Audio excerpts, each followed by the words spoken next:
Life and Teaching of the Masters of the Far East. By Baird T. Spalding. Volume 2. Chapter 1. This day is to you the beginning of a new year. The old having passed out, as it were, from your life, never to return, except possibly in thought, as the memory of its pleasures, its sorrows and cares, and the more engrossing thoughts of business come flooding back. Aside from that, it is forgotten, gone, to you a page torn from the yearbook of your life. We look upon it as a period of attainment and added triumph, an ongoing, a span carrying us on to a more glorious development and achievement. A time of greater promise and enlightenment, a time when we can be of greater service, when we can be younger, stronger, and more loving from each succeeding experience. Your thoughts is, why? Our answer is, to draw your own conclusion, choose your own life. Our chief said, without any thought of intruding, we wish to see and know. Our friend resumed, from this time on, there are definite lessons for those who do not see and know or grasp the full meaning of the goal of life well lived. This does not mean a life of asceticism and austerity, and aloofness or sadness. This means a life of accomplishment in joy and gladness, where all sorrows, all pain, are banished forever. Then, in a lighter and more whimsical mood, he said, you have expressed a desire to see and know. The desire is no sooner expressed than it is fulfilled. The thought expressed in a verse in your Bible comes to me as I look over this assembly, where 2 or 3 are gathered together in my name, there will I be also. How often that verse has been looked upon as a mere play upon words, instead of being applied and made really true. The great error you have made with Jesus' teachings is, you have consigned them to the dim and misty past, looking upon them as mythical and mystical, pointing to something that may be gained after death, instead of knowing that they can be applied in the daily lives of all, right here and now, if you only will. We wish it to be understood that we are not putting forth the claim that Jesus, as the Christ, represented a plane or condition of life in his own realization that had not been brought forth to a greater or lesser degree by a great many seers and prophets of other times and peoples. We wish to emphasize his life, because that life is the one you can understand more fully. The specific reference to his own life can have but one purpose and meaning, and that was the faith-inspiring fact that his life and experience was the living demonstration of his teachings. The speculative dogma of vicarious atonement, which has biased Christian thought for centuries, cannot be charged to the author of the Sermon on the Mount or the parable of the prodigal son. The leaders of Christian thought have diverted the followers of Jesus and his teachings from their practical application and the study of the God power. They have taught them to look upon his teachings as the experiences of the apostles after his time, instead of teaching them that the law upon which those teachings were based was an exact science which could be understood and experienced in the lives of all. The Orientals have made the scientific phase of their religion the supreme object of their study and attainment. In this they have gone to the other extreme. In this way both have consigned their religion to the realm of the miraculous and supernatural. The one has become absorbed in the wholly ethical, while the other has become absorbed in the scientific side only. Thus both have shut out true spirituality. The monastic life of retirement, asceticism, and seclusion from the world, whether in Buddhistic or Christian monasteries, is neither a necessity nor is it the true method of attaining spiritual enlightenment nor the realization of the perfect life of wisdom and power as brought forth by Jesus. These monastic systems have been in existence for many thousands of years, yet they have in no wise accomplished as much for the uplift of the common people as did the teachings of Jesus in the few short years of his time here on earth. It is very well known that he embraced all their teachings, going through the initiations and studying the so-called sacred mysteries, the ritualistic forms and ceremonies, until he came to the teachings of Osiris.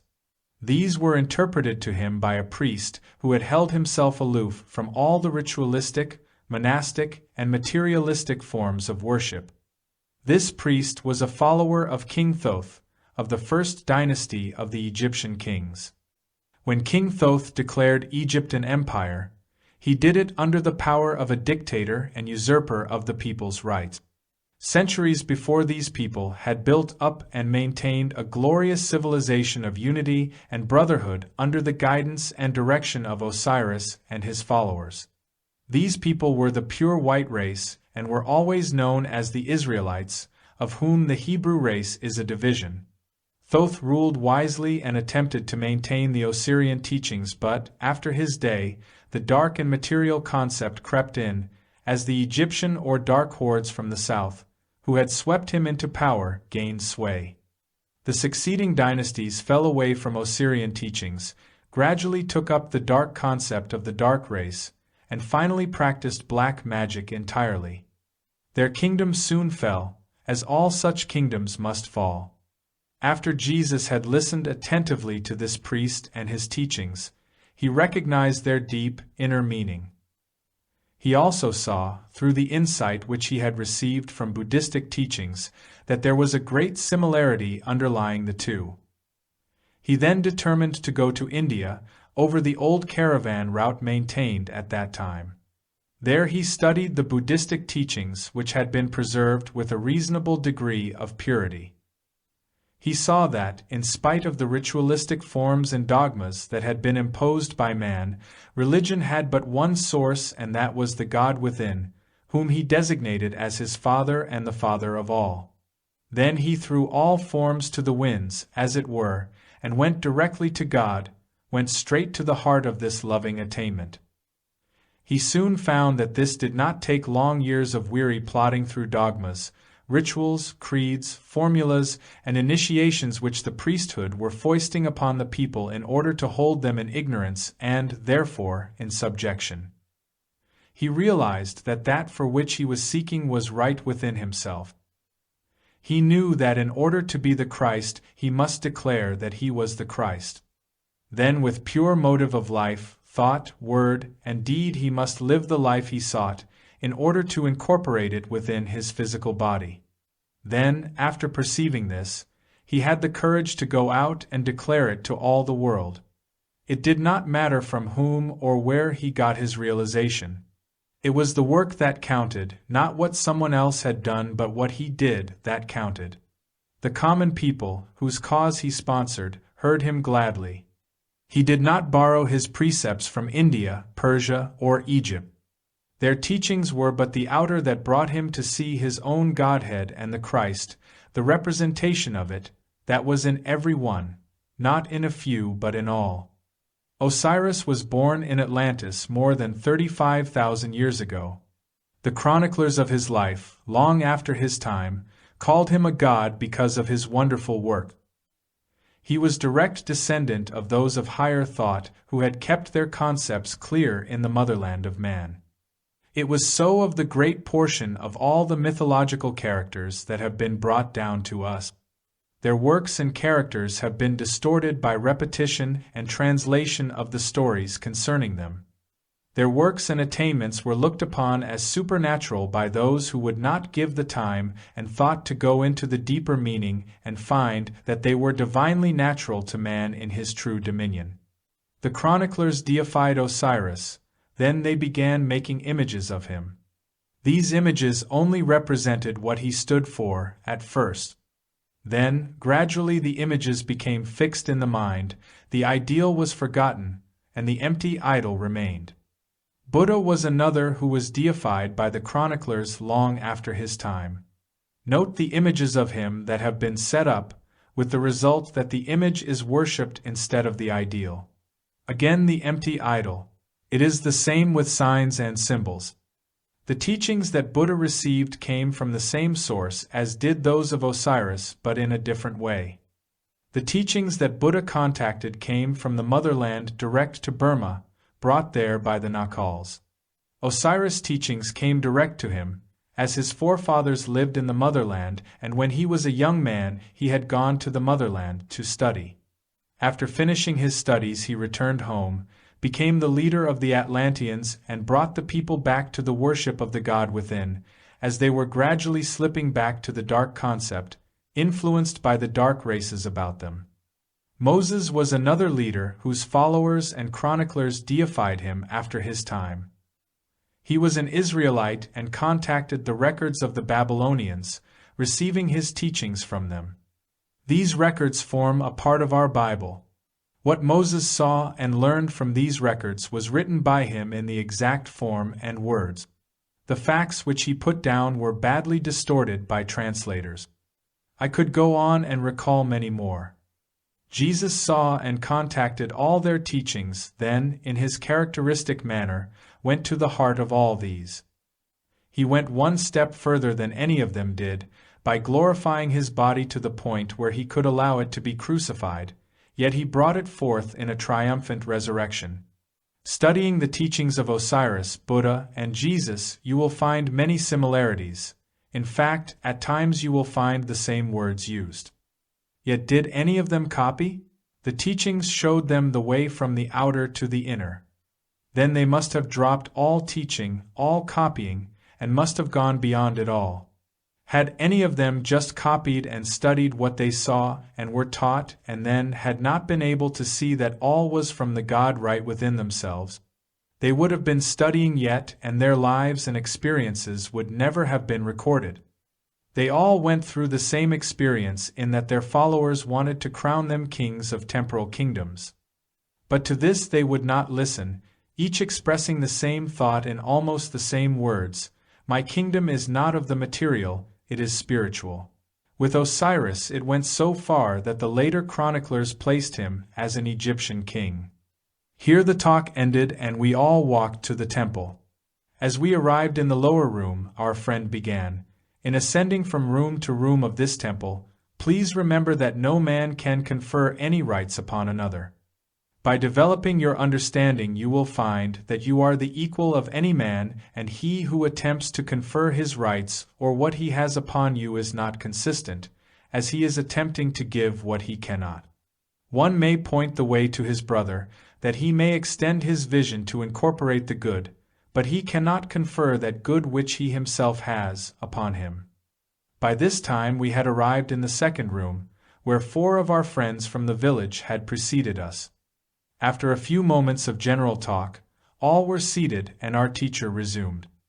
There is not a character in all your history that stands out as Jesus does. You count your time before and after his birth.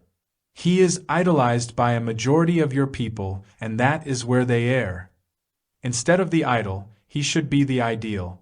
Instead of being made into a graven image, he should be real and living to you, for he actually lives today in the same body in which he was crucified. He lives and can talk to you just as he could before that event. The great error with so many is that they see his life ending in sorrow and death upon the cross, forgetting entirely that the greater portion of his life is that portion after the resurrection. He is able to teach and heal today far more than he ever did before. You can come into his presence at any time if you will. If you seek, you will find him. He is not a king who can intrude his presence upon you, but a mighty brother who stands ready always to help you and to help the world. When he lived upon the mortal, earthly plane, he was able to reach but a few. Today he is able to reach all who will look to him. Did he not say, "Where I am, there you are also"? Does that mean that he is away in a place called heaven that you must die to attain? He is where you are, and he is able to walk and talk with you.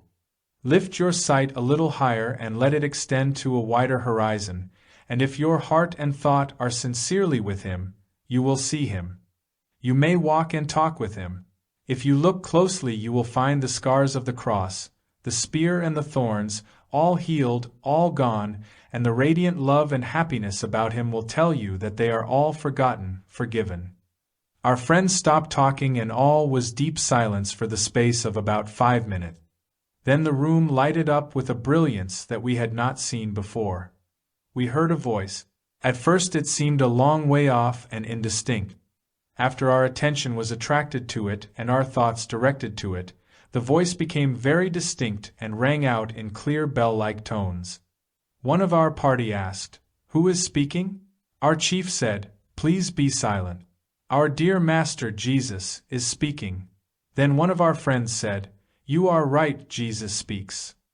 Then the voice went on, When I said I am the way, the truth, and the life, I did not intend to convey the thought to mankind that I, myself, was the only true light. As many as are led by the Spirit of God, they are sons of God. When I said, I am the perfect Son, the only begotten Son of God in whom the Father is well pleased, I fully intended to convey the thought to all mankind that one of God's children saw, understood, and claimed his divinity. Saw that he lived, moved, and had his being in God, the great Father-Mother principle of all things. That seeing this, he then spoke forth the word that he was the Christ, the only begotten Son of God, and with true heart and steadfast purpose lived the life, becoming what he claimed to be. With his eyes fixed upon that idea, he filled his whole body with that ideal, and the end sought was fulfilled. The reason so many have not seen me is that they have put me upon a shrine and placed me in the unapproachable. They have surrounded me with miracles and mystery, and again they have placed me far from the common people, whom I love dearly. I love them with a love that is unspeakable. I have not withdrawn from them. They have withdrawn from me.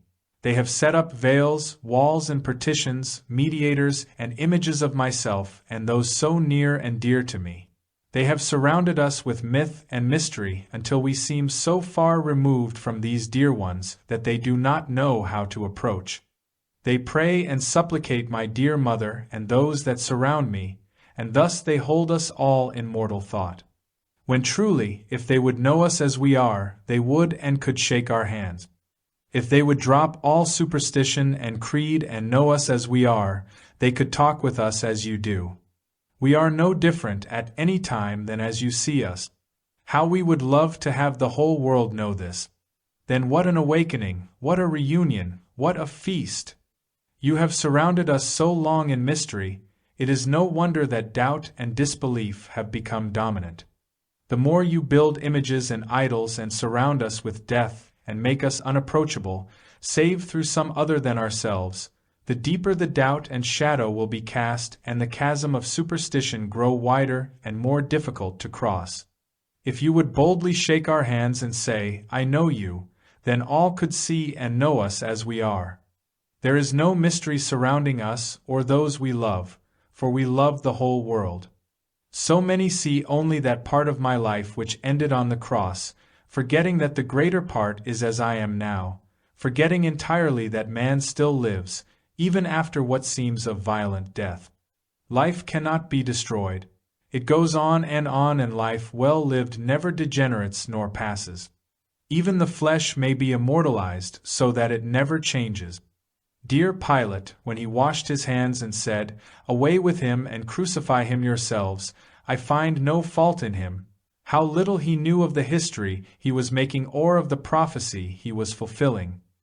He, with the multitude, has suffered far more than I have suffered. That is all past and forgotten, forgiven as you will see by our all standing here in one place together. Two figures came forth and were embraced by Jesus. As they stood with his hand on the shoulder of one, he said, This dear brother has come all the way with me. While this one, pointing to the second one, saw many more trials before his eyes were opened. But after they were fully opened, he came quickly. He is just as true, and we love him with the same love we do all others. Then another advanced slowly and stood for a moment. Jesus turned and with outstretched arms said, Dear Pilate. There was no mistaking the comradeship of the embrace. Then Pilate spoke and said, I labored and suffered many weary years after the verdict which I pronounced that day so lightly when I cast from myself the burden. How few of us, while in the material, realize the needless burdens we heap upon others in the attempt to shift the responsibility from ourselves. It is only when our eyes are opened that we realize the more we attempt to shirk and shift our burdens upon others, the greater the burden bears down upon us. It took many weary years before my eyes were opened to this fact, but since the day they were opened, how I have rejoiced. Then the invisible choir burst into full song, and the melody beggars all description. After a few bars, Jesus stepped forward and said, "Do you wonder that I have long ago forgiven those that nailed me to the cross? Then why have not all forgiven, as I have? With me the forgiveness was complete when I said, 'It is finished.' Why do you not see me as I am, not nailed to the cross, but risen above all mortality?" This was not a far-off, hazy, nearly invisible scene. Neither was it set on a stage far away from us. All were actually present in the room, for we talked with them, shook hands with them, and photographed them. The only difference that we could see between them and ourselves was the peculiar light about them, and this appeared to be the source of the light in the room. There were no shadows anywhere. To us there seemed to be a peculiar translucent quality about the flesh, for when we touched them or clasped their hands, the flesh seemed like alabaster. Still, it had a warm, friendly glow, and that same warmth pervaded everything about them. Even after they had walked out, the room we were in retained the same warmth and light. Every time we entered the room afterward, some of the party would remark about it. Our party waited while the others filed from the room. As Pilate started to leave, he motioned our chief to join him, and together all descended the stairs, down to the lower room through the passageway to the crevasse and down the ladders, one by one, until all had descended. Then all dispersed in the usual manner, as if the meeting were a common occurrence. Chapter 2.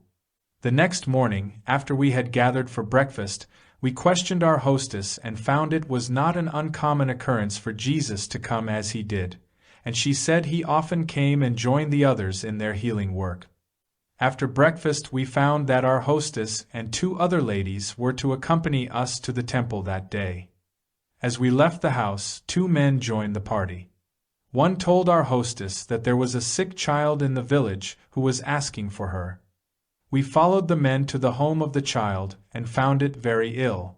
Our hostess walked forward and held out her hands. The mother placed the child in her arms. Instantly the little one's face brightened. Then it snuggled up close for a moment and in a few minutes was sound asleep. Our hostess returned the child to the mother and we proceeded to the temple. On the way she remarked, "Oh, if these dear people would only see and do this work for themselves, instead of depending upon us. It would be so much better for them. As it is, they let us entirely alone until some emergency arises, then they call for us, which is quite all right, except that it does not give them any self-reliance whatever. We would much prefer to see them self-reliant, but they are childlike in every way."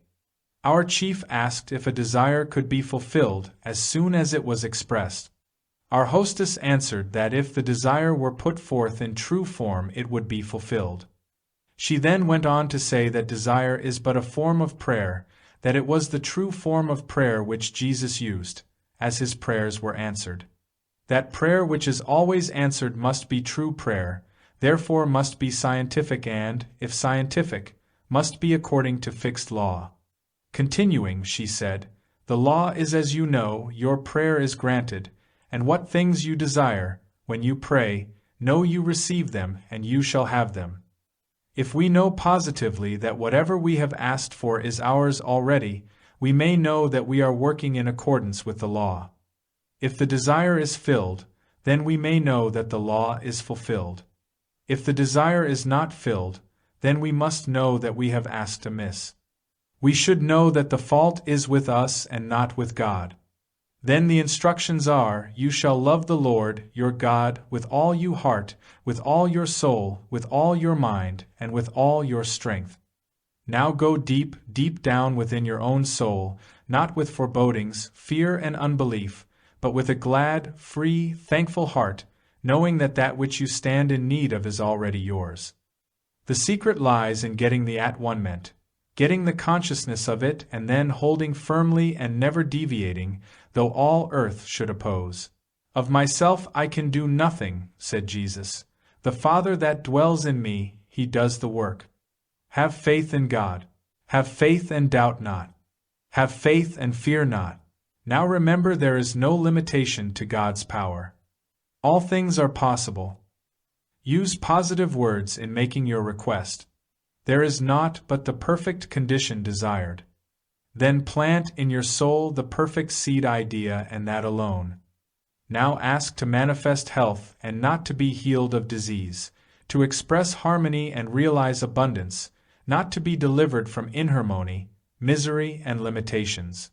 Throw these off as you would discard an old garment. They are old and only outgrown things. You can afford to discard them joyfully. Do not even turn to gaze upon them. They are nothing. Fill the seemingly blank spaces about you with the thought of God, infinite good. Then remember the word God is a seed. It must grow. Leave the how, when, and where to God. Your work is merely to say what you want and to give forth blessings, knowing that the moment you have asked, you have received. All the details of this bringing forth is the work of the Father. Remember, He does the work. Do faithfully your part. Leave and trust God's part to Him. Affirm. Look to God for what you want, then receive God's fulfillment. Keep the thought of God's abundance always in mind. If any other thought comes, replace it with that of God's abundance and bless that abundance. Give thanks constantly, if need be, that the work is done. Do not go back again to the asking. Just bless and give thanks that the work is done, that God is working in you, that you are receiving that which you desire, for you desire only the good that you may give out the good to all. Let this be in silence and in secret. Pray to your Father in secret, and your Father who sees the secret of your soul will reward you openly. When the demonstration is complete, you will look back upon the time faithfully given as one of your greatest treasures. You will have proved the law, and you will realize the power of your words spoken in faith and blessing. Remember that God has perfected His plan. He has poured out and is continuously pouring out, lovingly and lavishly upon us, all good and every good thing that we can desire. Again He says, "Try me and see if I will not open the windows of heaven and pour out such a blessing there will not be room to receive it." With all my heart, in the heart of my being, Father, I am one with you, and I recognize you as being the Father of all. You are Spirit, omnipresent, omnipotent, omniscient.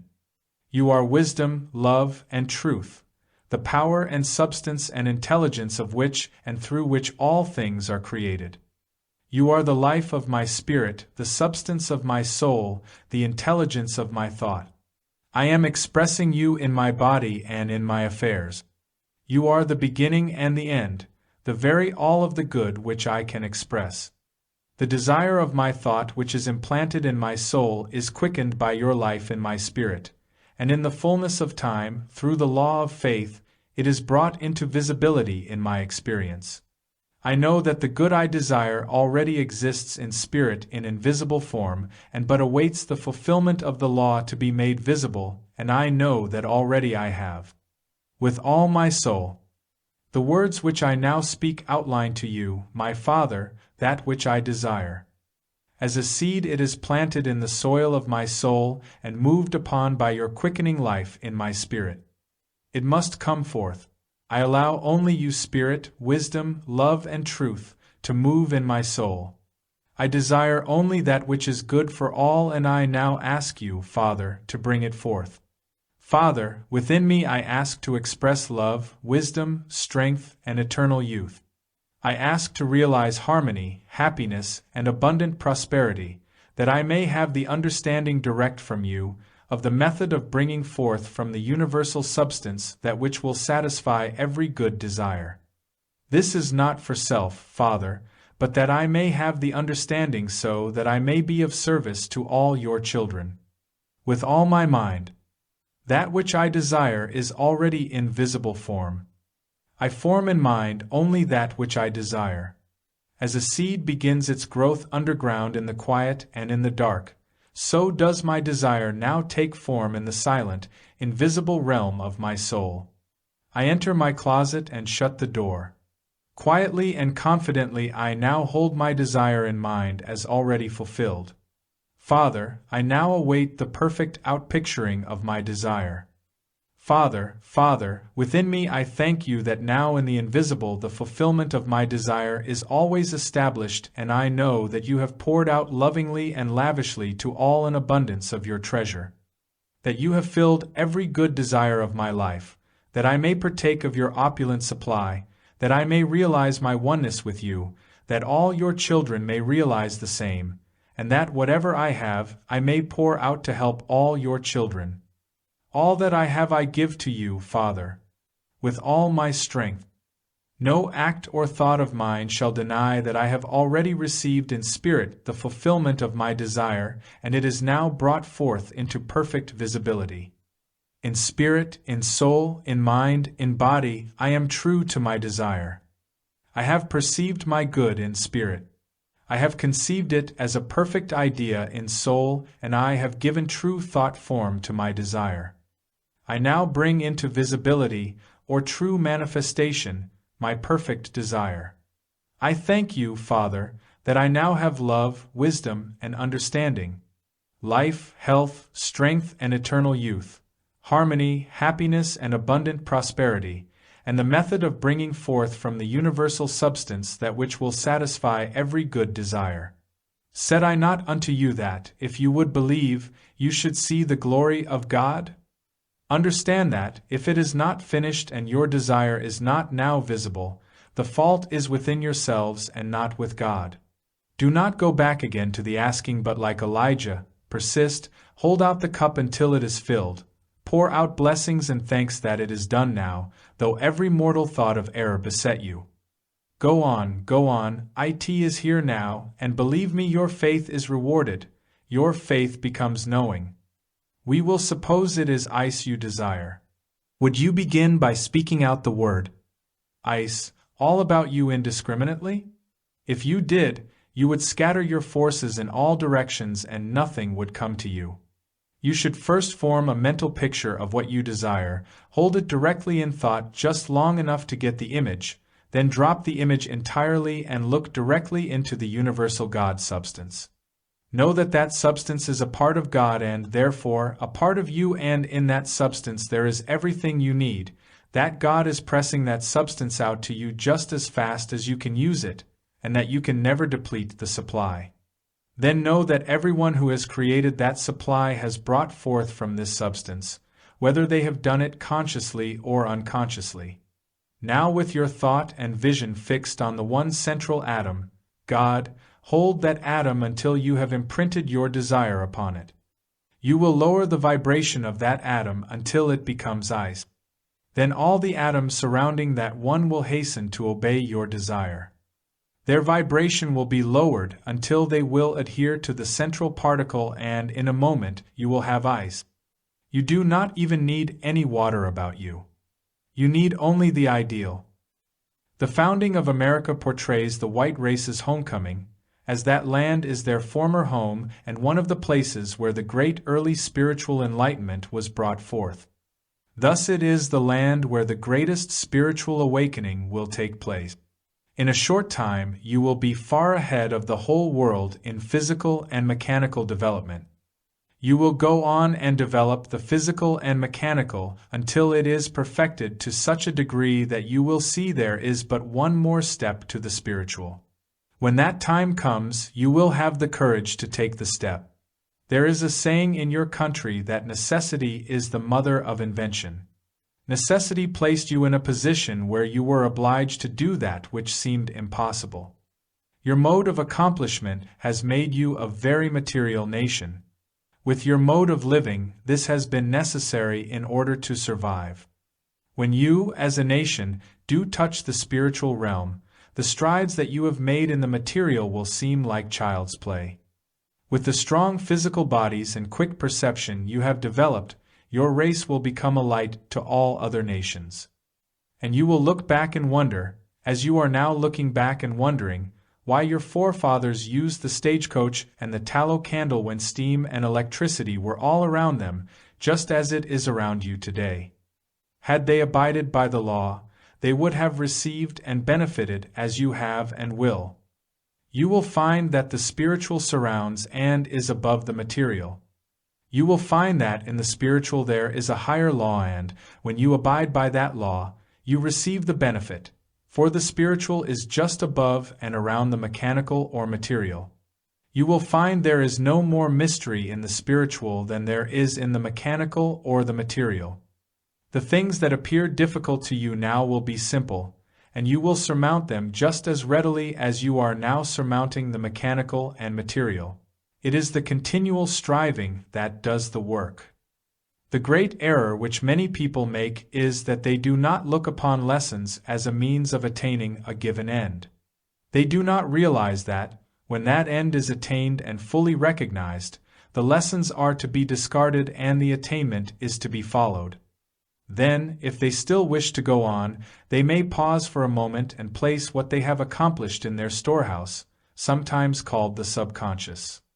And after this step, the lessons leading to the further attainment which they seek may be taken up. But as soon as the goal is reached, they must again discard the lessons.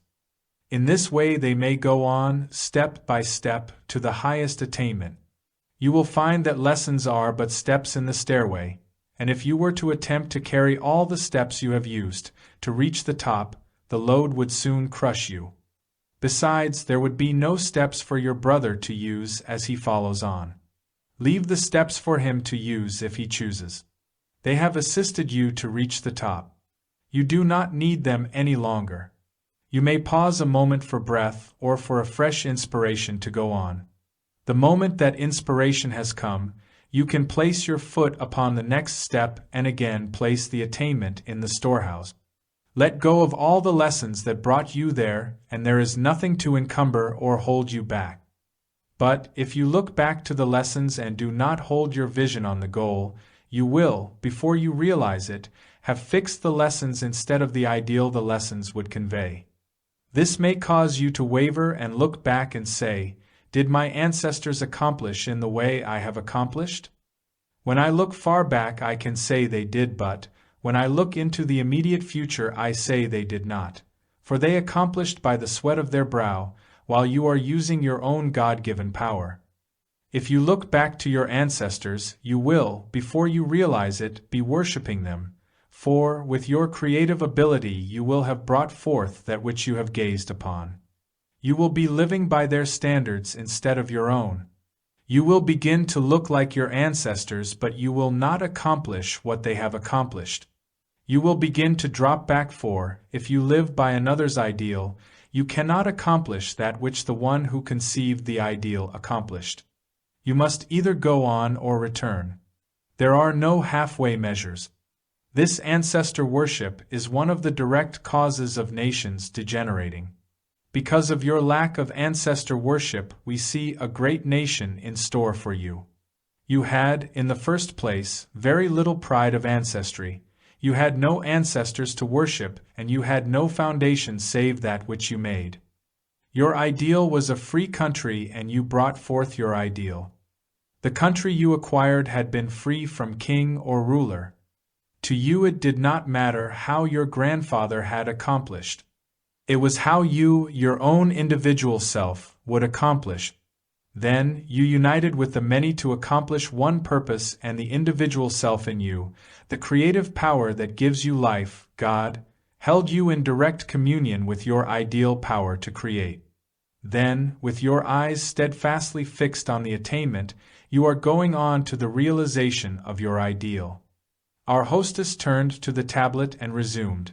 On these tablets it is recorded that God was called directive principle, head, mind, and was symbolized by the character which is like your letter M, which was called Emolage.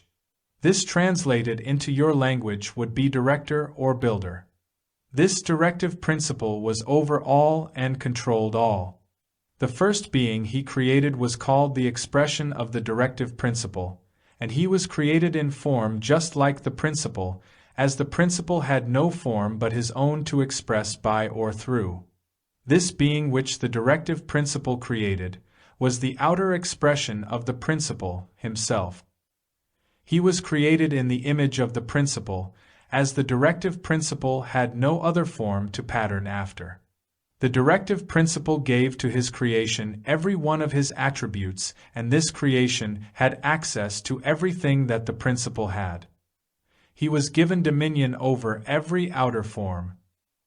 He had the form of his Creator, the attributes of his Creator, and the power to express all of them in the perfect way that the Creator expresses, so long as the creation held itself in direct accord with the principle.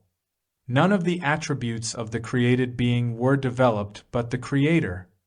Having in mind the ideal or perfect plan which his creation was to express, placed his creation in ideal or perfect surroundings where all the conditions for its perfect development were complete.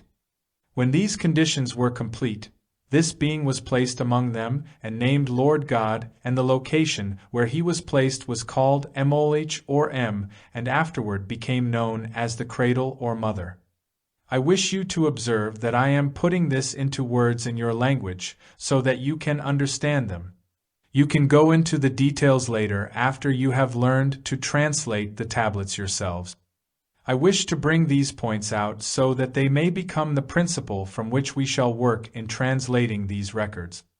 I do not wish you to think that I am attempting to change any conclusions you have already formed in other ways or through other thoughts or studies.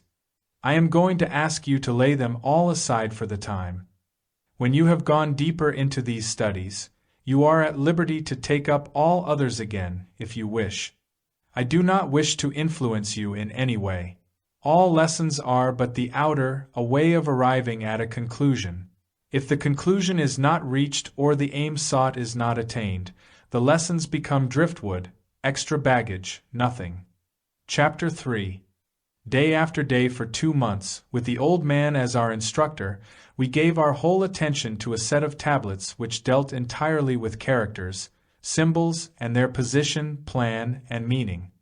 One morning early in March we went to the room in the temple, as usual, and found the old gentleman lying on the couch as though asleep. One of our party walked over and placed a hand on his arm to arouse him, then started back and exclaimed, "He is not breathing. I believe he is dead." We gathered around the couch, and were so absorbed in our own thoughts of death among these people that we did not hear anyone enter. We were aroused from our reverie by a voice saying, "Good morning." We turned toward the door and there stood Emil. We had supposed that he was 1,000 miles away and his sudden appearance had startled us. Before we had time to compose ourselves he had walked over and was shaking hands all around. In a moment Emil walked to the couch on which the old man was lying. Placing his hand upon the old man's head, he said, "Here we have a dear brother who has departed from this earth but has not been able to finish his work among us. As one of your poets has said, he has wrapped his mantle about him and has lain down to pleasant dreams. In other words, you have pronounced him dead. Your first thought is to get an undertaker and a coffin, to prepare a grave to hide the mortal part of him while it dissolves. Dear friends, kindly think for a moment. To whom did Jesus speak when he said, 'Father, I thank thee that thou hast heard me'? He was not talking to the outer self, the me, the shell. He was recognizing and praising the inner self, the one infinite, the all-hearing, all-knowing, all-seeing, the great and mighty omnipresent God. Can you not see where the eyes of Jesus were turned as he stood at the tomb of Lazarus? Did he, like you, look into that tomb and see a dead and dissolving Lazarus? While your vision was upon the dead, he held his vision upon the living, the only begotten of God. His vision was fixed upon unchangeable, eternal, omnipresent life, and that life transcends all. Now, with our vision held steadfastly toward the ever-present reality of God, we can behold his finished work. Here is a dear brother who never relied wholly on God, but went on partially in his own strength, until he has reached this stage and given up and made the mistake which so many are making today, the mistake you look upon as death. This dear soul has not been able to let go of all doubt and fear, and thus he has relied on his own strength, and has not been able to finish the work set before all. Should we leave him thus, His body will dissolve, and he will be again sent forth to finish his mortal task, which is all but complete. In fact, so nearly complete is it that we can help him to finish, and we feel this to be a great privilege. You asked if he can again be awakened to full consciousness. Yes, he can, and so can all others who have similarly passed. Though he has passed, as you look upon it, we who have shared a part of his life with him can help, and he will be able to understand quickly so that he may take his body with him. It is not necessary to leave the body to so-called death and dissolution even after one has apparently made the great mistake. Here the speaker stopped and, for a moment, appeared to be lost in deep meditation. In a very short time 4 of our friends from the village walked into the room. They gathered close together for a few moments as though in deep thought. Then 2 of them reached out their hands and motioned us to join them. We stepped up close, and 2 placed their arms around 2 of our party, and we in turn placed our arms around each other until the circle was complete. The circle extended around the couch that the form of the departed was lying upon. As we stood there for a moment without a word being spoken, the light in the room became brighter. We turned, and Jesus and Pilate were standing in the room together, a few steps away. They came forward and joined us. There was another deep silence. Then Jesus stepped forward to the couch and, raising both hands, said, "Dear ones, will you just step through the veil of death with me for a moment? It is not forbidden ground as you think. If you will just step through as we have done and view it from the other side, you will see that it is only what your thoughts have made it. There is life there, the same life that is here." He stood for a moment with outstretched hands. "Dear friend and brother, you are with us, and we are with you, and we are all together with God. The sublime purity, peace, and harmony of God surrounds, embraces, and enriches all. This perfection now manifests so vividly to you, our dear one, that you may arise and be received unto your Father. Dear one, you see and know that it is not dust to dust and ashes to ashes, but it is life, pure life, life everlasting. Your body need not be left to mortal dissolution. You now perceive the glory of the kingdom from which you come forth. You may now arise and go to your Father, and the shout goes up, all hail, the newborn one, the risen Lord, the Christ among men." Dear reader, words are but a travesty when the mortal attempts to picture the beauty and purity of the light that filled that room, and, as that form arose, the light seemed to penetrate every object so that nothing cast a shadow, not even the form of our friend or our own bodies. The walls seemed to expand and become transparent until we seemed to be looking into infinite space. The glory of that picture cannot be told. Then we knew that, instead of standing in the presence of death, we were standing in the presence of eternal life, life unspeakably grand, never diminishing but going on and on eternally. What could we mortals do but stand and stare? In the uplift of those few moments we were carried, for a time, far beyond our most sanguine imagination of heaven and the beauty of it all. It was not a dream, but real. Thus the real can be greater than any dream. We were privileged to see through and beyond the shadow. The beauty and tranquility of that scene and the great faith we had already placed in our friends carried us completely over the divide that day, and today that divide is but a level plain. Yet in some way it was made clear that each one, for himself, must first scale the heights before the beauty beyond can be seen. With every vestige of age gone, our friend, whom we looked upon as raised from the dead, turned toward his associates and, in a moment, began to speak. These are his words, as he stood facing our friends. It is as though they were cast in raised gold upon a tablet which stands always before me. The voice came forth with a majesty that I cannot express. There was no affectation, just a clear, deep note of sincerity and strength. He said, "Dear ones, you cannot know the joy, the peace, the great bliss you have given me in awakening me as you have. Just a moment ago it was all dark. I stood, fearing to go on, and yet I could not return. The only way that I can explain it is I seemed engulfed in a great blackness from which I suddenly seemed to awaken, and now I am again with you." Here his face became so radiant with joy that there was no mistaking his sincerity. Then he turned to us and said, "Dear ones, how I love to think of our association. You can never know the joy it has given me to have clasped your hands, the great joy it has given me to see and know and feel the sincerity with which you have accepted these, my dear helpers, who at this moment I am able to call divine. Could you see through my eyes at this moment, you would be able to know the bliss that I am experiencing.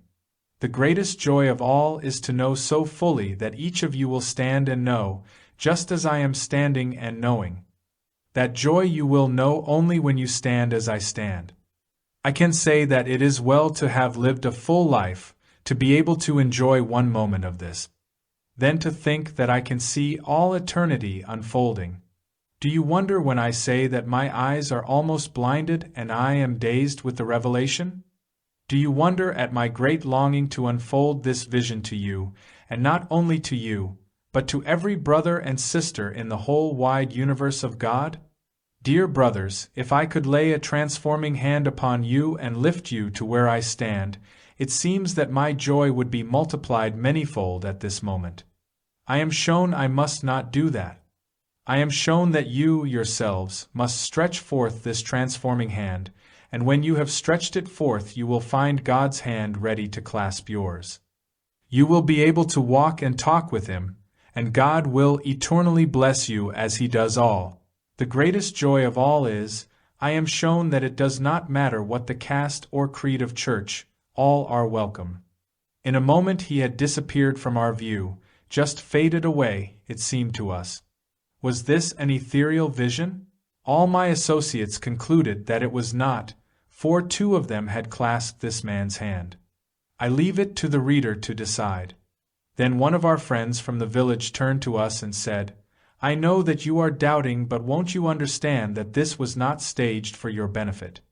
This is but one of the emergencies in our lives, and, when the emergency does arise, we are able to come up over the emergency. This dear one had not been able in his own strength to quite surmount the divide, as you call it. In fact, as you see it, he had passed on. The soul had left the body behind, and one so enlightened can be helped at the crucial moment, so that the soul returns and the body finishes its perfection. Then the body can be taken along. This brother longed too ardently to pass on, and he left his body when just a few more steps, as it were, helped it over the divide, and the perfection was complete. The help extended was our great privilege." Chapter 4. After we were comfortably seated, Jesus proceeded with the conversation. When we stand one with the sum of all intelligence, and recognize ourselves as an actual part of that intelligence, and know conclusively that this is the great principle, God, we shall soon find ourselves conscious of the fact that all intelligence throughout the whole cosmic universe is working with us. We also realize quickly that the intelligence of all great genius, as well as the little mentality of the single cell of the body, is working with us in perfect harmony and accord. This is the one great intelligent cosmic mind that we are positively allied with. Indeed, we are that very mind, we are the self-consciousness of the universe. The instant we feel this very thing, nothing can keep us from the Godhead. From this universal consciousness we can draw all knowledge. We know that we can know all, without studying and without process of reasoning, not going from one lesson to another nor from one point to another. The lessons are necessary only in order to bring us to the attitude in which we can step forth into this thought. Then we become comprehensive and include all thought. There is a complete stream of motivating thought that is irresistible, and we know that nothing can divert us from true accomplishment. We are with the whole, thus we move on irresistibly with the whole. It is impossible for any condition to keep us from our accomplishment. The drop of water is only weak when it is removed from the ocean. Replace it, and it is as powerful as the whole ocean. It matters not whether we like it or whether we believe it. It is intelligent law, and we are that very thing. The sum of all truth is the great principle, God. Everything from eternity to eternity, whether we think it is a great truth or a little truth, every true word, thought, or spoken, is a part of the great truth, one great all, one universal truth, and we are that very thing.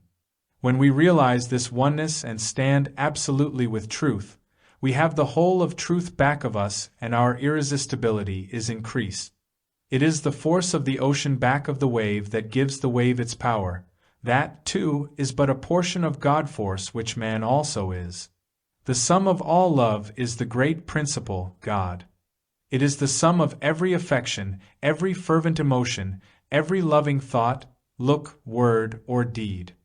Every attracted love, great or small, sublime or low, makes the one infinite love stand forth, and nothing is too great for us. As we love unselfishly, we have the complete ocean of cosmic love with us. That which is thought least is greatest as it sweeps on to absolute perfection. Thus the whole universe of love is consciously with us.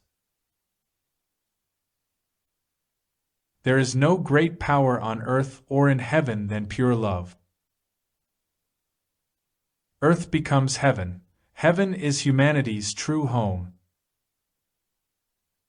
Finally, the sum of every condition, every form, every being is the one infinite cosmic principle, God, whether it be individuals, worlds, planets, stars, atoms, electrons, or the most minute particles.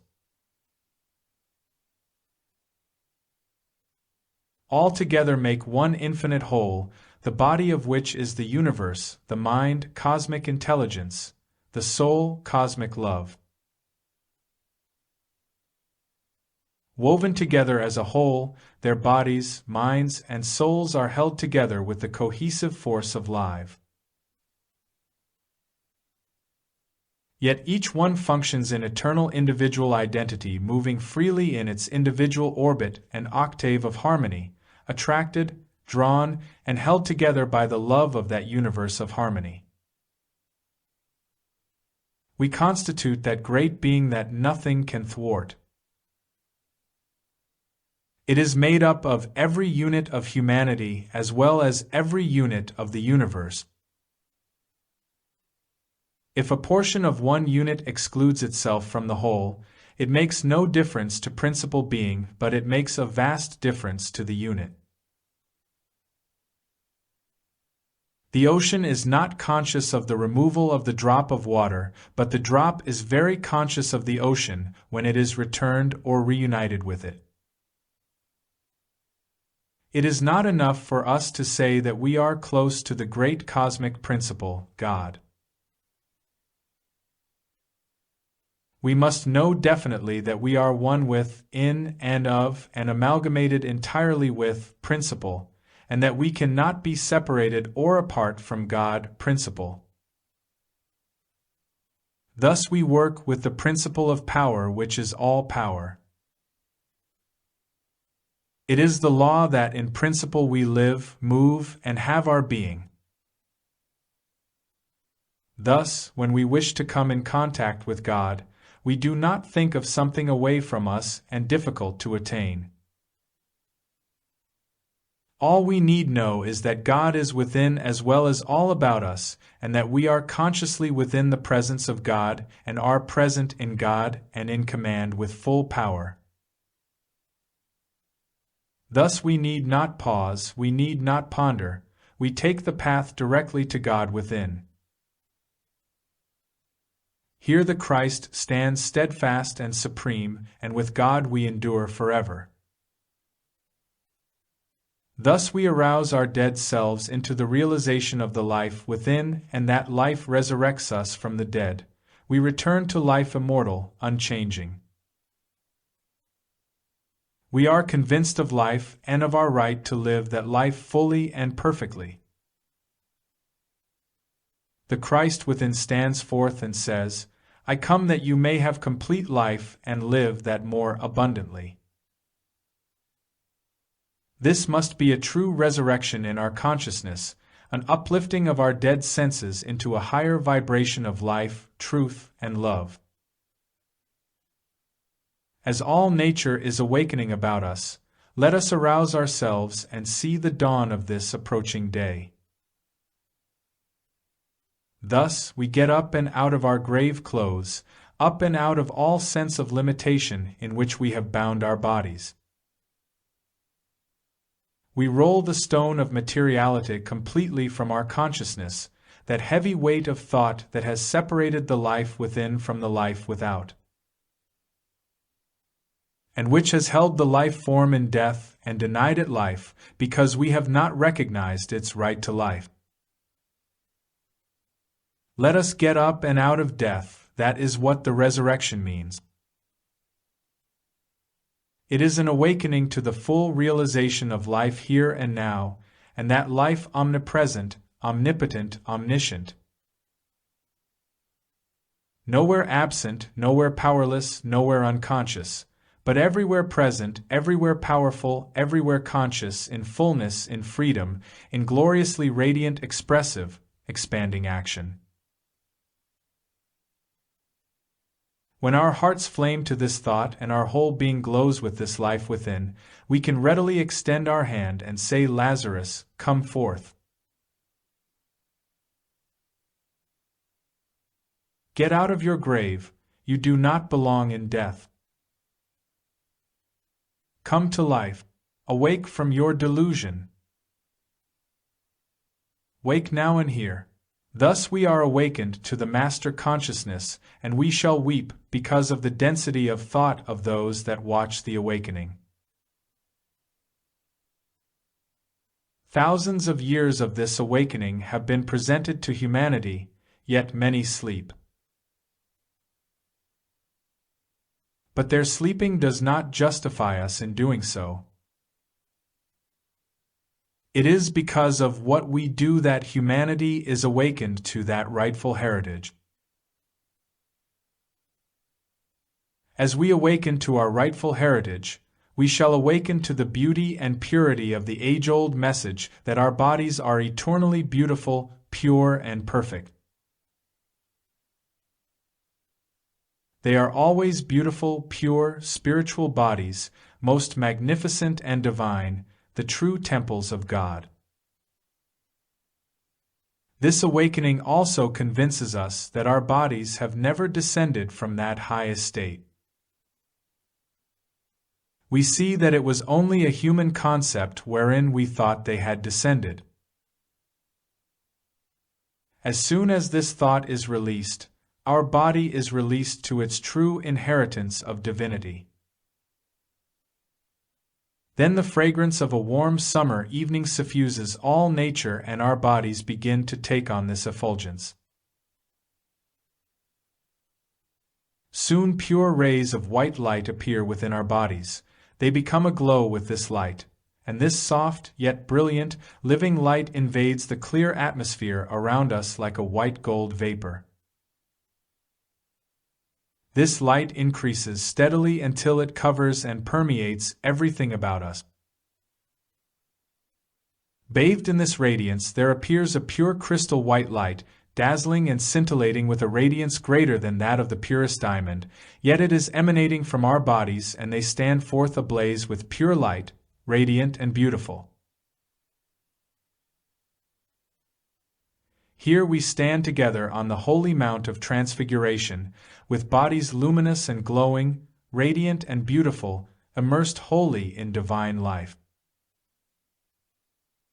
The Son of Man has become the Christ of God, and the kingdom of God is once more among mankind and more vital because others have accepted and brought forth the kingdom in full dominion. The light of the God kingdom grows stronger because of the acceptance.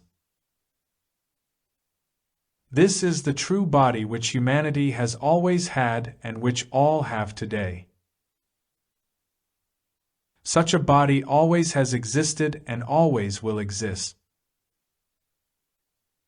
It is a body so luminous that no germ of old age or decay can find lodgment therein.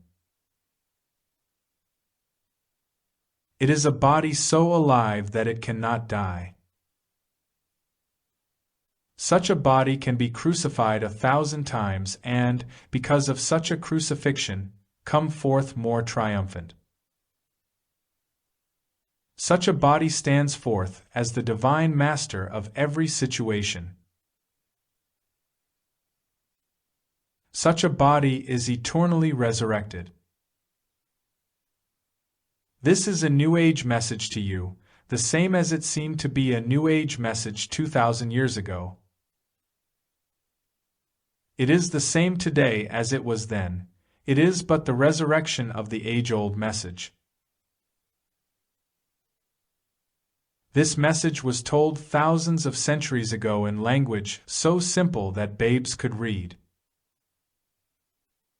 The message is that man of his own free will shall leave the man-made kingdom and evolve to the God kingdom.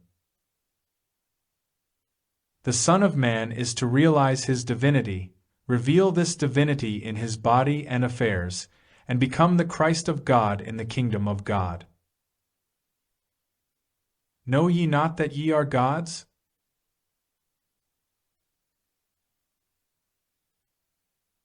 Within you know that this kingdom of God is the most natural thing in the world.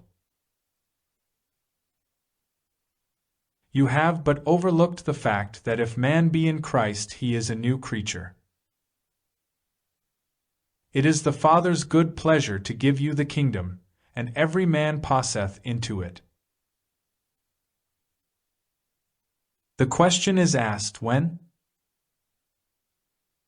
The answer always is when the without is as the within.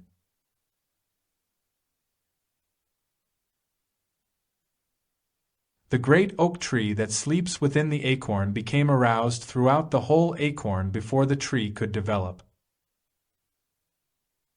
Eye hath not seen, nor ear heard, nor hath it entered into the heart of man to conceive of the things that God hath prepared for them that love him.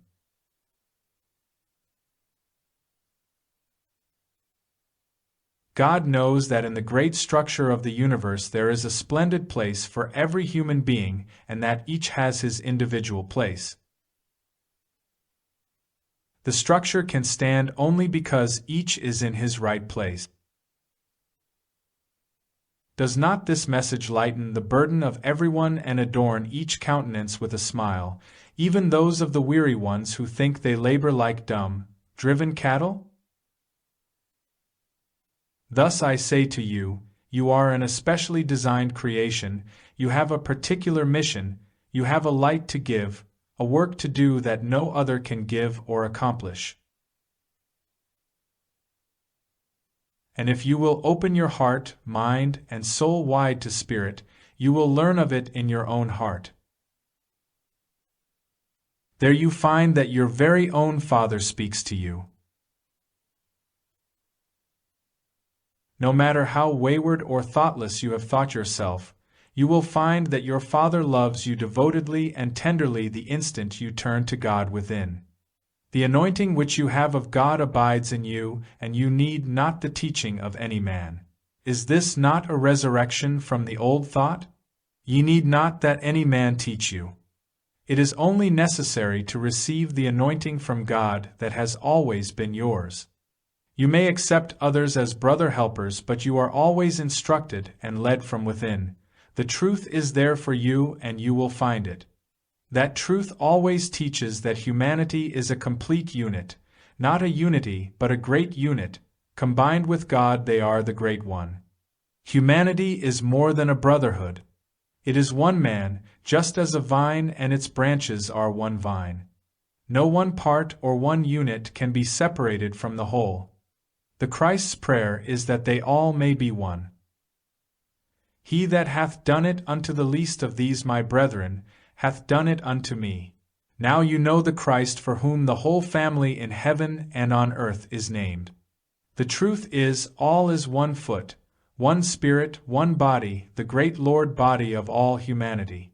The great love, light, life of God completely amalgamates that body into one complete whole. Chapter 5. At one time, conversation led on to a point where one of our party asked where hell was and what the devil meant. Jesus turned quickly and said, "Hell or the devil has no abiding place except in man's mortal thought. Both of them are just wherever man places them. With your present enlightenment, can you place either in any geographical position on earth? If heaven is all and surrounds all, where could hell or the devil be placed ethereally? If God rules all and is all, where could either be placed in God's perfect plan? If we take the science of things, we know there is a legend told here that all the heat and light and many other natural forces are contained right within the earth itself. The sun, of itself, has no heat or light.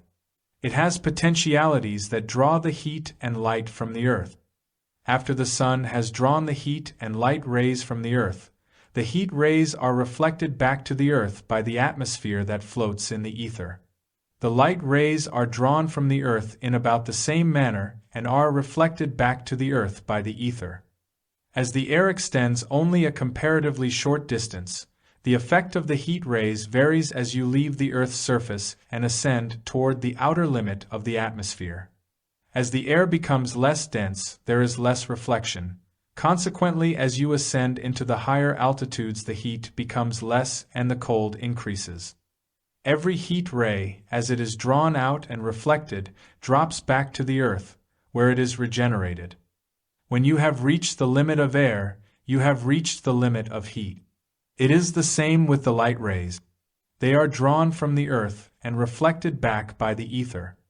As this ether extends much farther from the earth than the air, the light rays extend much farther before they are all reflected. When you have reached the limit of ether, you have reached the limit of light. When you have reached the limit of heat and light, you have reached the great cold. This cold is far more solid than steel, and it presses down upon the ether and the atmosphere with almost irresistible force and holds them together. Hell is supposed to be warm, and His Satanic Majesty abhors cold, so you could not find any lodging place out there for them. Now that we have disposed of them above, let us take the other scientific legend and go below. According to this legend, the earth a short distance from the surface is a molten mass. It is so hot that it will melt any substance. This molten mass at the center revolves more slowly than does the crust at the outer, and the belt where the two meet is the place where the natural forces are generated, and there, again, the hand of God rules all. So there is no place for His Satanic Majesty or His home there, for, if He attempted to live in either the hottest or the coldest place, He would find it very uncomfortable, since cold will consume as well as heat. We have searched every place, and we cannot find Him a home, so we must assume that He is right where man is and has all the power that man gives Him. It was only the personal adversary that I cast out. Do you think for a moment that I would cast the devil out of any man and then allow him to enter a herd of swine that cast themselves into the sea? I never saw the devil in any man, save he brought him there himself. The only dominion I ever gave him was that which man himself gave him.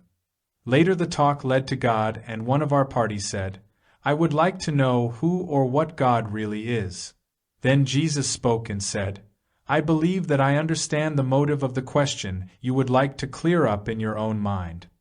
It is the many conflicting thoughts and ideas that are puzzling or disturbing the world today without reference to the origin of the word. God is the principle behind everything that exists today. The principle behind a thing is spirit, and spirit is omnipotent, omnipresent, omniscient. God is the one mind that is both the direct and the directing cause of all the good that we see about us. God is the source of all the true love that holds or binds all forms together. God is impersonal principle. God is never personal except as He becomes to each individual a personal loving Father-Mother. To the individual He can be a personal, loving, all-giving Father-Mother. God never becomes a great being located somewhere in the skies in a place called heaven, where He has a throne which He sits upon and judges people after they die. For God is the life itself, and that life never dies. That is but a misconception brought about by man's ignorant thinking, just as so many malformations have been brought about and you see them in the world around you. God is not a judge or a king who can intrude his presence upon you or bring you before the bar of justice. God is a loving, all-giving Father-Mother, who, when you approach, puts out his arms and enfolds you. It does not matter who or what you are or what you have been. You are his child just the same as when you seek him with a true heart and purpose. If you are the prodigal son who has turned his face from the Father's house, and you are weary of the husks of life that you are feeding to the swine, you can again turn your face to the Father's house and be certain of a loving welcome. The feast ever awaits you there. The table is always spread, and when you do return, there will not be a reproach from a brother that has returned before you. God's love is like a pure spring that gushes from a mountain. At its source it is pure, but as it flows on its course it becomes clouded and polluted until it enters the ocean so impure it does not even resemble that which emerges from the source.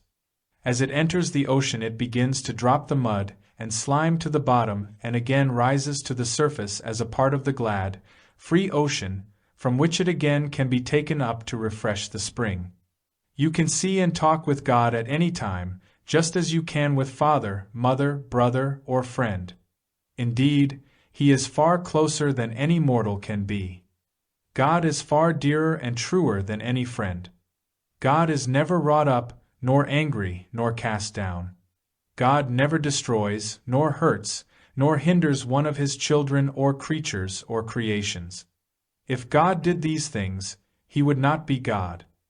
The God that judges, destroys, or withholds any good thing from his children or creatures or creations is but a God that is conjured up by man's ignorant thinking, and you need not fear that God unless you wish to do so.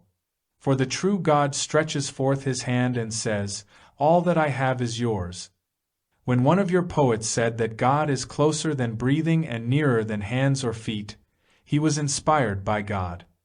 All are inspired by God when that inspiration is for the good or the right, and all can be inspired by God at all times if they only will. When I said, "I am the Christ, the only begotten of God," I did not declare this for myself alone, for had I done this I could not have become the Christ. I say definitely that, in order to bring forth the Christ, I, as well as all others, must declare it, then must live the life, and the Christ must appear. You may declare the Christ all you will, and, if you do not live the life, the Christ will never appear. Just think, dear friends, if all would declare the Christ then live the life for 1 year or 5 years, what an awakening there would be. The possibilities cannot be imagined. That was the vision that I saw. Dear ones, can you not place yourselves where I stood and see as I saw? Why do you surround me with the murk and mire of superstition? Why do you not lift your eyes and minds and thoughts above these and see with a clear vision? Then you would see that there are no miracles, no mysteries, no pain, no imperfection, no inharmony, and no death, except that which man has made. When I said I have overcome death, I knew whereof I spoke, but it took the crucifixion to show these dear ones. There are a great many of us joined together to help the whole world, and this is our life work.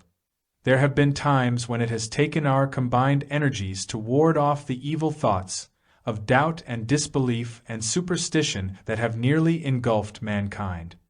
You may call them evil forces if you wish. We know that they are evil only as man makes them so. But now we see the light growing brighter and brighter as the dear ones throw off the bonds.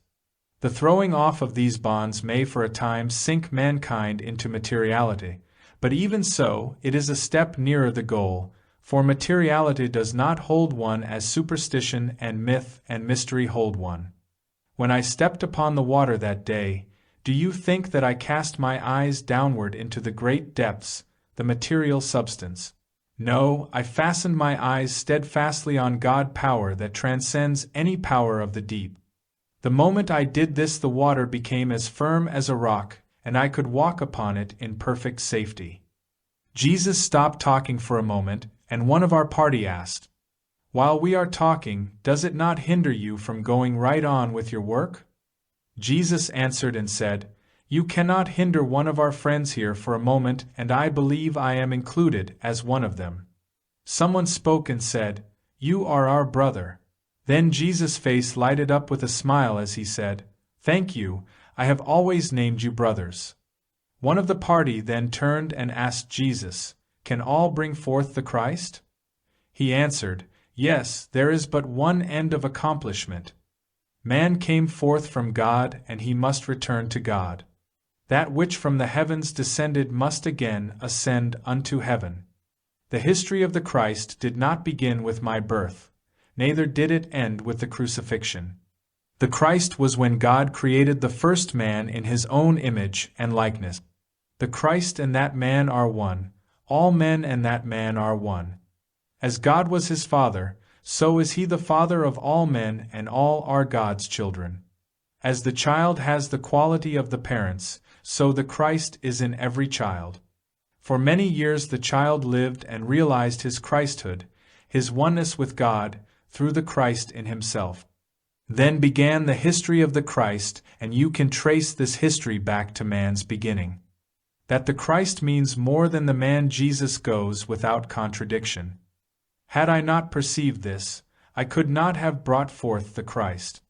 To me this is the pearl without price, the old wine in new bottles, the truth which many others have brought forth and thus have fulfilled the ideals that I have fulfilled and proved. For more than 50 years after that day on the cross I taught and lived with my disciples and many of those I loved dearly. In those days we gathered at a quiet place outside Judea. There we were free from the prying eyes of superstition. There many acquired the great gifts, and they accomplished a great work. Then, seeing that, by withdrawing for a time, I would be able to reach and help all, I withdrew. Besides, they were depending upon me instead of upon themselves, and in order to make them self-reliant, it was necessary for me to withdraw from them. If they had lived in close association with me, then could they not find me again if they desired to do so?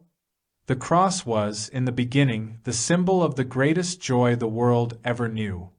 The foundation of the cross is the place where man first trod the earth, therefore, the mark that symbolizes the dawn of a celestial day here on earth. If you will trace it back, you will find that the cross disappears entirely, and that it is the man standing in the attitude of devotion, standing in space with arms upraised in blessing, sending out his gifts to humanity, pouring all his gifts forth freely in every direction. When you know that the Christ is the fitting life within the form, the rising energy that the scientist glimpses, yet does not know whence it came. When you feel with the Christ that the life is lived so that life may be given freely. When you learn that man is obliged to live by the constant dissolution of forms, and that the Christ lived to give up the thing that the body of sense craved, for the good that he could not at the moment enjoy, you are the Christ. When you see yourself a part of the greater life, but willing to sacrifice yourself for the good of the whole. When you learn to do right without being affected by the outcome to help. When you learn freely to give up physical life and all that the world has to give, this is not self-abnegation or poverty. For as you give of God you will find you have the more to give, although at times duty may seem to demand all that life has to give. You will also know that he who will save his life shall lose it. Then you will see that the pure gold is at the deepest part of the furnace where the fire has fully cleansed it. You will find great joy in knowing that the life you have given to others is the life you have won. You will know that to receive is to give freely, that, if you lay down the mortal form, a higher life will prevail. You have the glad assurance that a life thus won is one for all. You must know that the great Christ soul can go down to the river, and that the stepping into the water but typifies the sympathy you feel for the world's great need. Then you are able to help your fellow men and not boast of virtue. You can pass out the bread of life for the hungry souls that come to you, yet that bread never diminishes by the giving. You must press on and know fully that you are able to heal all that come to you, sick or weary or heavy laden, with the word that makes whole the soul. You are able to open the eyes of those blinded either from ignorance or from choice. It does not matter how low the blinded soul may be. He must feel that the Christ soul stands beside him, and he must find that you tread with human feet the very ground he treads. Then you will know that the true unity of Father and Son is within and not without. You will know that you must stand serene when the God without is put away, and only the God within remains. You must be able to withhold the cry of love and fear as the words, my God, why have you forsaken me?" ring out. Still, at that hour you must not feel alone, for you must know that you stand with God, that you are nearer to the heart of the loving Father than you have ever been before. You must know that the hour you touch the deepest sorrow is the hour in which your greatest triumph begins. With all this you must know that sorrows cannot touch you. From that hour your voice will ring with a great, free song, for you fully know that you are the Christ, this light which is to shine among men and for men. Then you will know the darkness that is in every soul that cannot find a helping hand to clasp as he journeys on the rugged road before he finds the Christ within. You must know that you are truly divine, and being divine, you must see that all men are as you are.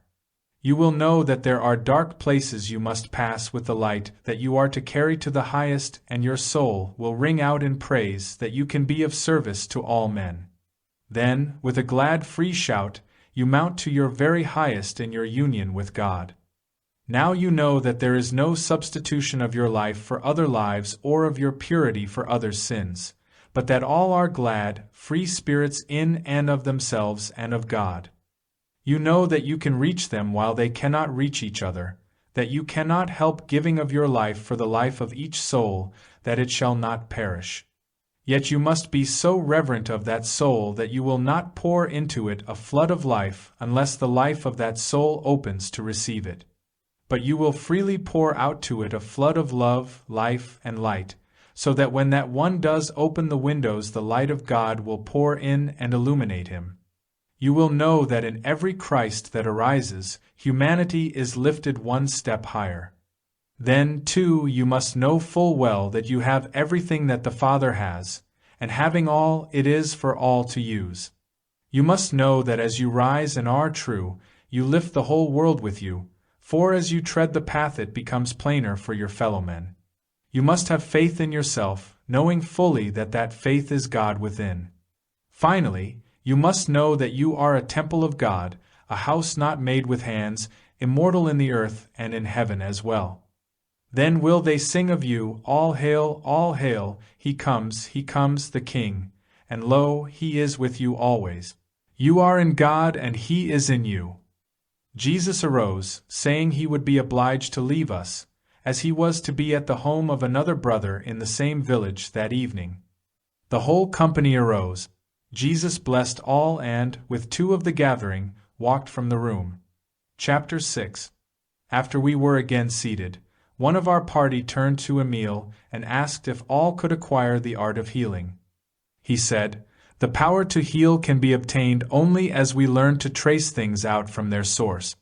Supremacy over every discord can come only in the degree that we understand that they do not come from God.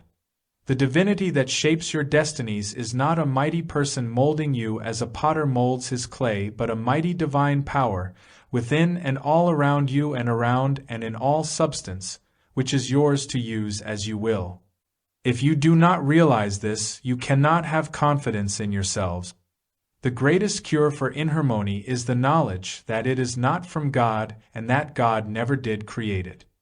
The brain has the quality of receiving and recording the vibrations of any object that the eye conveys to it. The vibrations of the lights and shades and colors are all recorded. It also has the quality of reproducing these vibrations and projecting them out again, this time through the inner vision. Then we again see the picture the eye has conveyed. You are reproducing this in your camera every time you expose a sensitized plate. That plate receives and records the vibrations that the object you wish to photograph sends out. After the vibrations are received and recorded on the plate, you must fix the results on the plate, if they are to become permanent so that you can see them. It will be only a short time before you will find that the movements and colors of the objects that you photograph can be recorded and projected by first fixing and then returning or projecting the lights and colors at the same rate of vibration at which they were received and fixed. It is the same with thought and word and act. Each selective set of brain cells takes up and records its corresponding set of vibrations, and, when these vibrations are repeated and projected, they can be reproduced just as they took place, if the cells are held directly to their duty. There is also another set of selective brain cells that can receive, record, and fix the vibrations of the thoughts, acts, motions, and pictures that other bodies or forms send out. These vibrations can be again reproduced and projected, and you can so arrange these cells that you can reproduce the words and motions of these bodies or objects, and even the thoughts of those that send them out. Through these cells you can assist others as well as yourself to control their thought.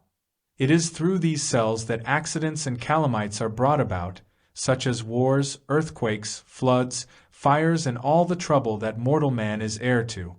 Someone either sees a thing happen or images it as happening.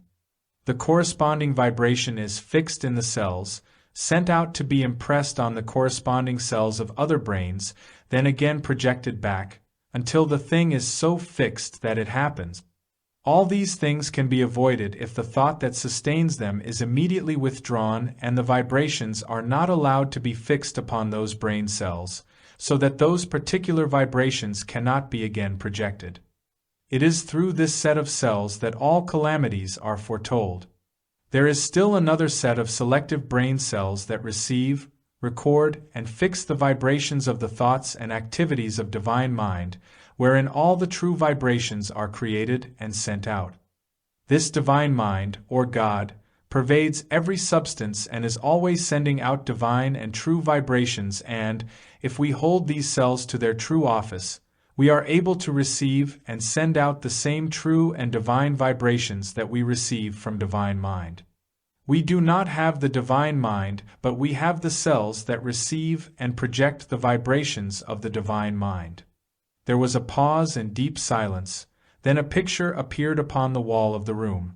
It was still at first, but in a moment it became animated, and after the lapse of another moment, the scene began to change. Scenes that could represent those enacted in any or all of the more prosperous business centers of the world came flooding in. While they were changing very rapidly, there was sufficient time for us to recognize and name many familiar places. And one in particular, a reproduction of the scenes enacted when we landed in Calcutta in December 1894. This was long before we had even heard of the cinema or motion picture. Yet these pictures depicted and brought out all the movements of the human form and other object. These pictures continued to pour in at intervals of about 1 minute's duration for nearly an hour. While these pictures were passing, Emil said, "These pictures represent the conditions that exist in the world today. You will note the air of general peace and prosperity that prevails over a greater portion of the earth. There is a reasonable amount of contentment. The people seem undisturbed and generally happy. But underneath, there is a seething cauldron of discord, generated by man's own ignorant thinking. There is hate, intrigue, and discord among nations. Men are beginning to visualize great military establishments, the like of which were never before known on earth. While we are doing everything in our power to bring out the good, our combined efforts will not be sufficient to sway those who are determined to rule in their own might. If they are able to perfect and launch their diabolical plans, and this we fully expect they will do, for people and nations are sleeping just when they should be awake and thinking, within a few years you will see enacted pictures like these." Then 10 or 12 war scenes came trooping by. They were scenes that we never dreamed could actually take place, and we gave them but little thought.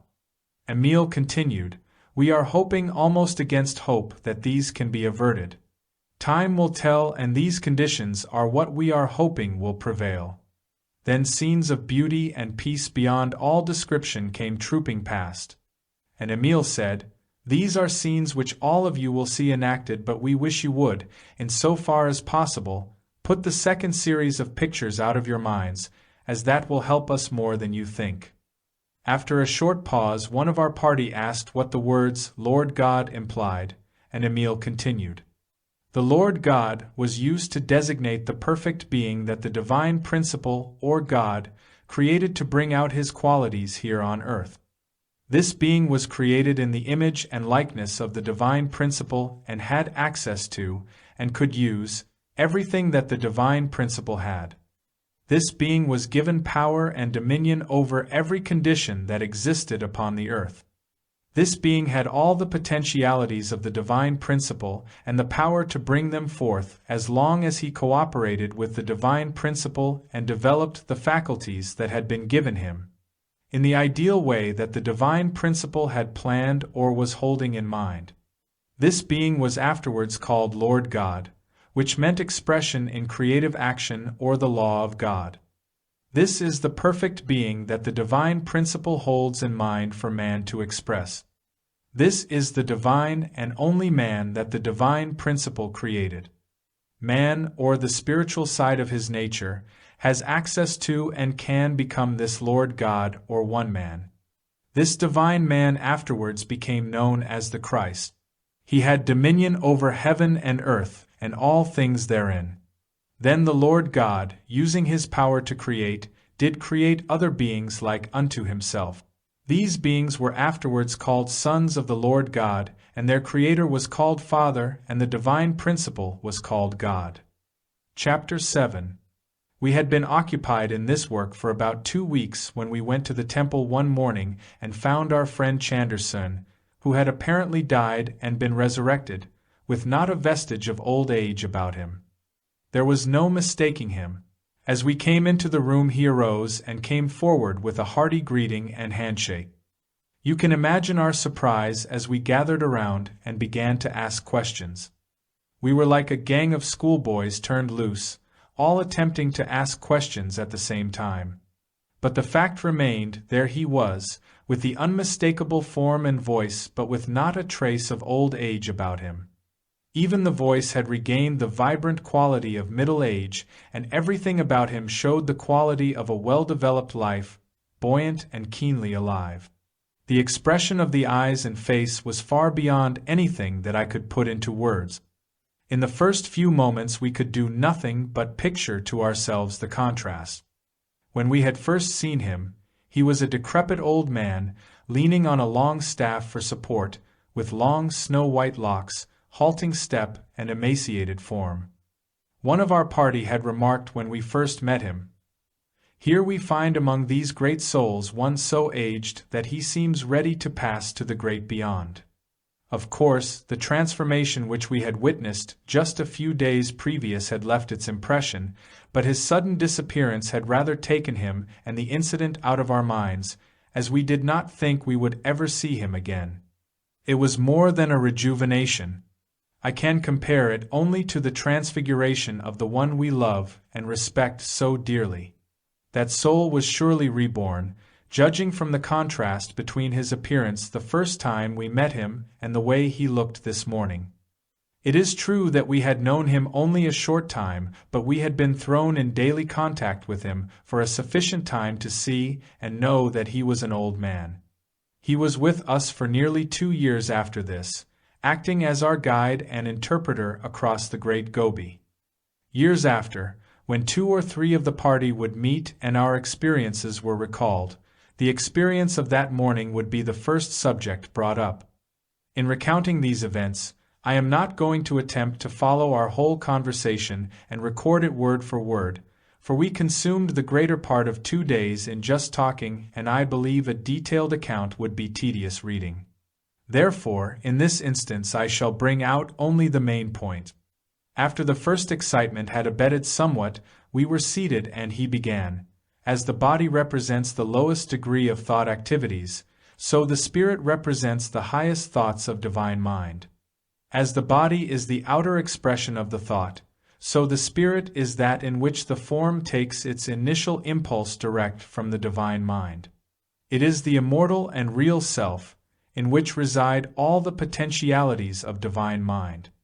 The thought atmosphere is a real, substantial thing and has in it all that makes the body. So many people consider the things that they cannot see as unsubstantial, and although they are told over and over that they cannot conceal themselves, they go right on believing that they can. Did Adam and Eve conceal themselves when they were hiding from the Lord, or law of God? It is well for us to know the truth that we carry around with us the open book of our lives, out of which all men read whether we realize it or not. Some people are good thought readers, while others are dull, but all can read a little and we cannot conceal ourselves. Also, our thought atmosphere is constantly precipitating its slowly cooling words on our body, and there it is seen by all men. We can, with a little practice, feel the thought force of this atmosphere that surrounds us and gradually gain a realization of its existence as real as that of the outer world. I have learned that just as man may touch the earth with his feet, so on the wings of aspiration may he soar to celestial heights. Like those of old, he may walk the earth and talk with God, and the more he does so, the more difficult it will be for him to discover where universal life ends and where individual existence begins. When man forms an alliance with God through spiritual understanding, the boundary line between God and man disappears. When this point is reached, man will know what Jesus meant when he said, "I and my Father are one." The tendency to personalize all things has degraded that which is called the blessed Trinity into the impossible conception of three in one, when it can be best understood as the omnipresence, omnipotence, omniscience of the universal mind, God. As long as men consider the blessed Trinity as three persons in one and as something that must be accepted even though it cannot be explained, they will dwell in the wilderness of superstition and thus of doubt and fear. If the triune nature of God is spiritual rather than physical, then the Trinity in man must be seen from a mental rather than from a material point of view. One of the wise philosophers has said, despising everything else, a wise man should strive after a knowledge of self, for there is no knowledge that is higher, or that brings more satisfaction of power, than a knowledge of his own being. If a man knows his real self, he cannot do otherwise than discover his latent possibilities, his concealed powers, his dormant faculties. Of what avail, if a man should gain the whole world and lose his own soul? His soul is his spiritual self, and, if he truly discovers his spiritual self, he can build a whole world if he is serving his fellow men by so doing. I have learned that he who would attain the ultimate goal must search the depths of his real self, and there he will find God, the fullness of all good.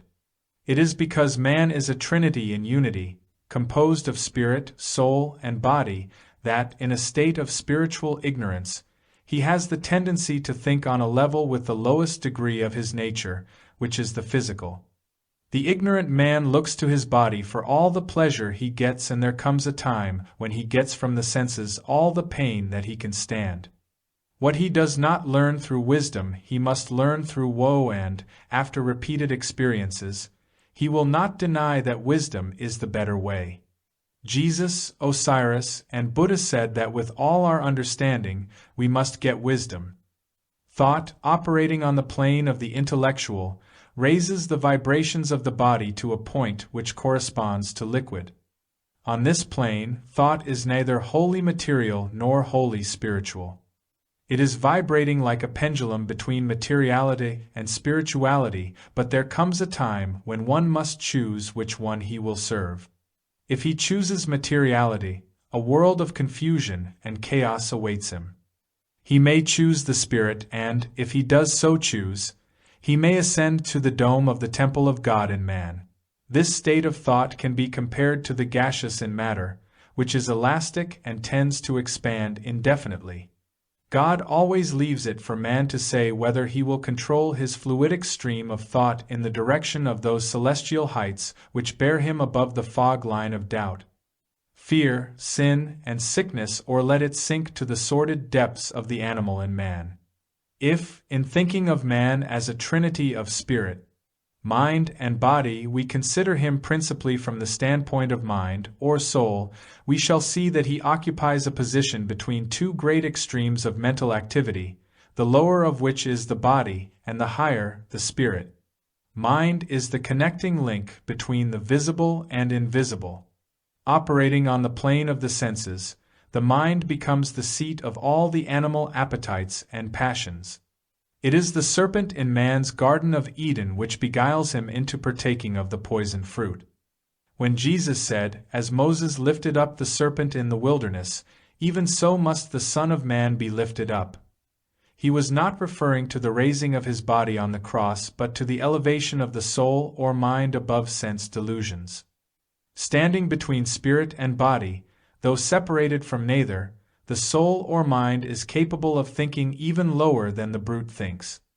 Or it may enter into conscious union with pure spirit where there is an abundance of peace, purity, and God power.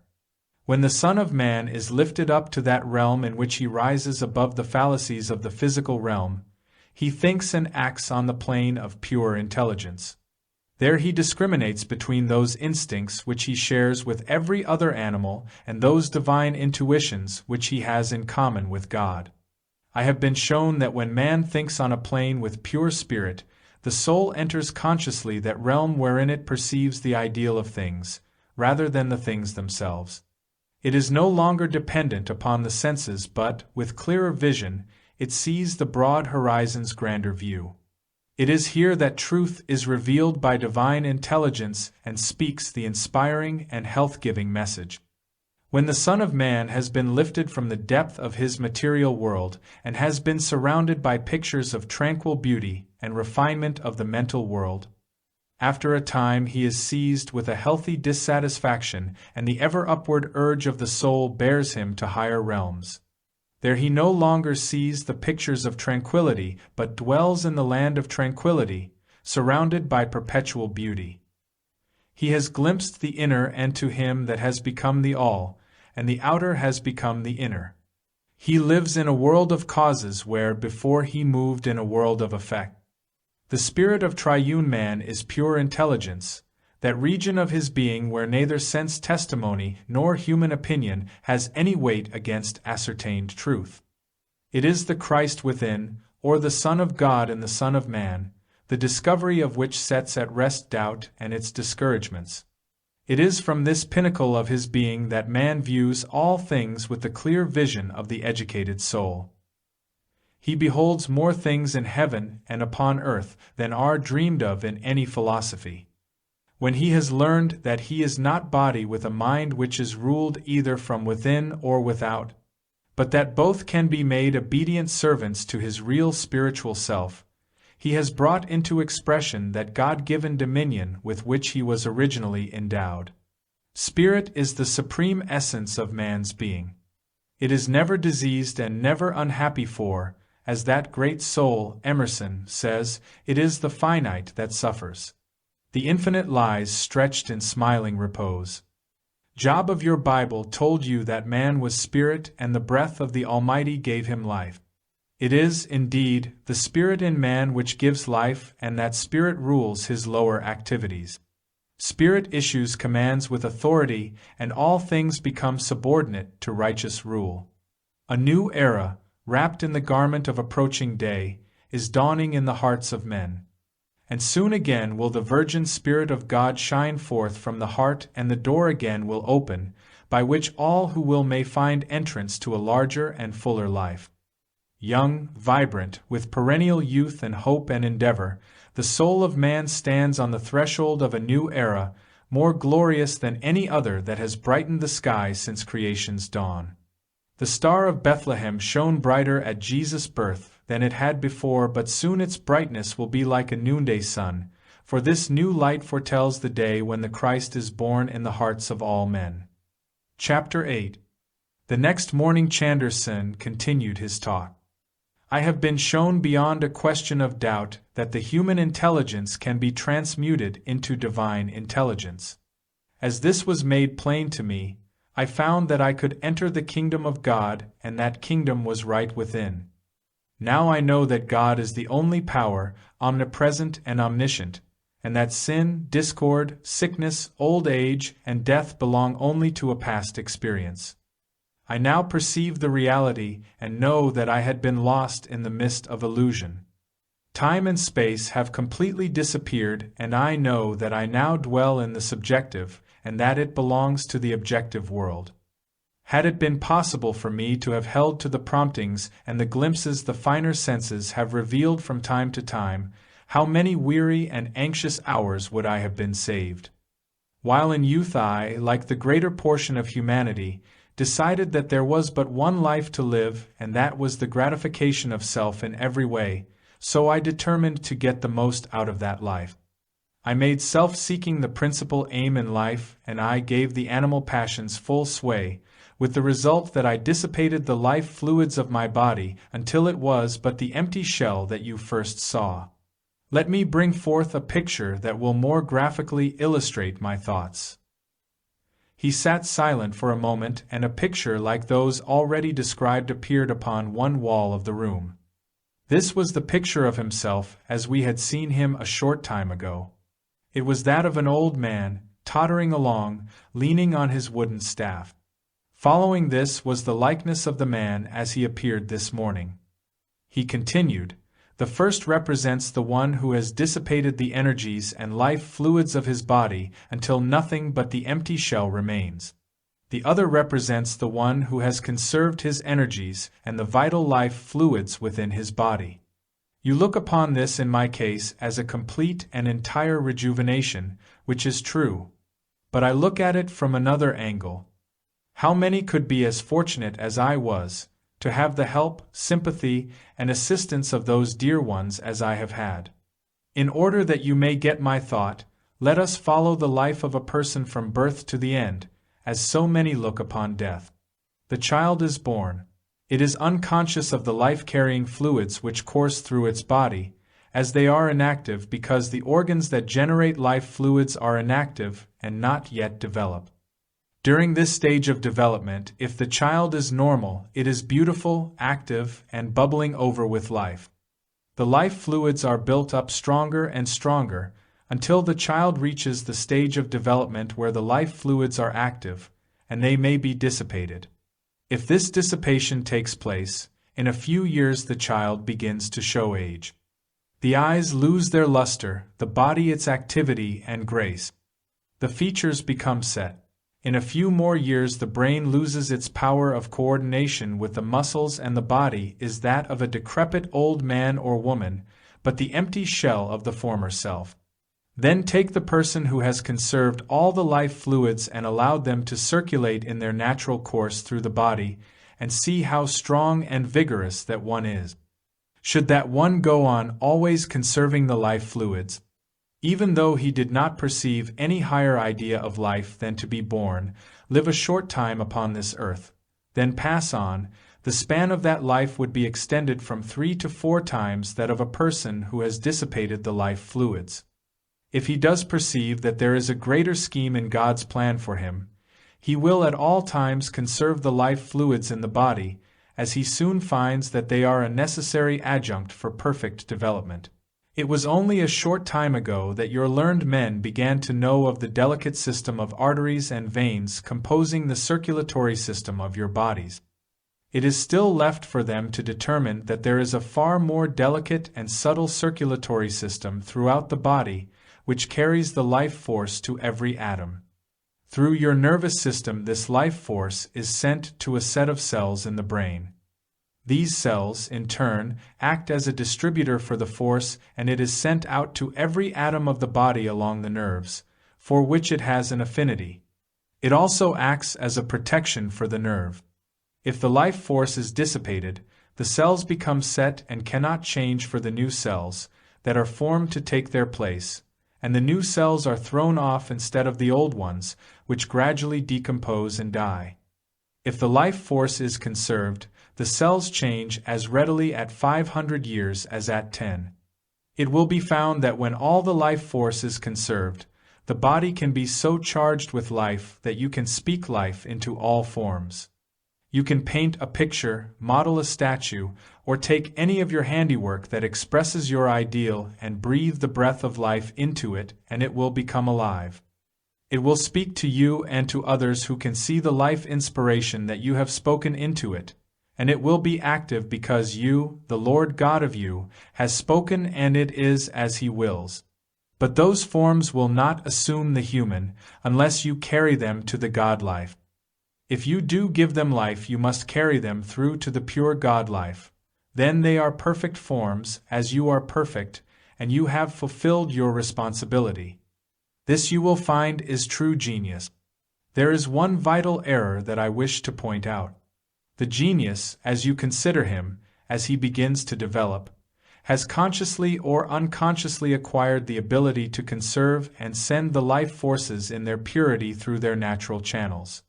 This condition has animated his body and the creative faculty, and he sees that there is something higher for him to express than the ordinary. While he conserves the life forces and gives them free rein, he will go on to more and more glorious achievements. But if he allows sex lust to creep in, he quickly loses his creative power. The body has been first built up by conserving the life forces until the cells are of a finer texture than the lower order of person who has dissipated the life force. By this time the genius has risen to fame and, not having developed his deeper perceptive or God power, is carried away by self-glory. He forsakes his guiding light because he has not been fully awakened. In the urge for greater excitement, he begins to dissipate the life forces and quickly loses all power.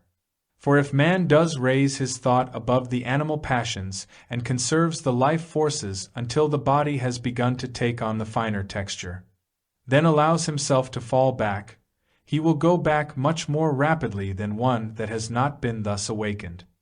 When one has been awakened so that he will conserve all the life forces and let them be distributed to the nerves in the natural way, then let them go coursing along the nerves to every atom of the body, without deforming it with thoughts of sex, lust, or passion, the exhilaration will be permanent and the sensation will far transcend that of sex.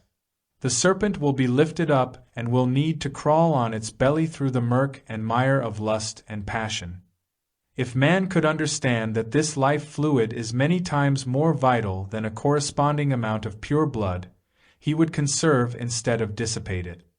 But he shuts his eyes to this fact. He may be entirely ignorant of it, and goes on, either in blindness or ignorance, until the reaper arrives.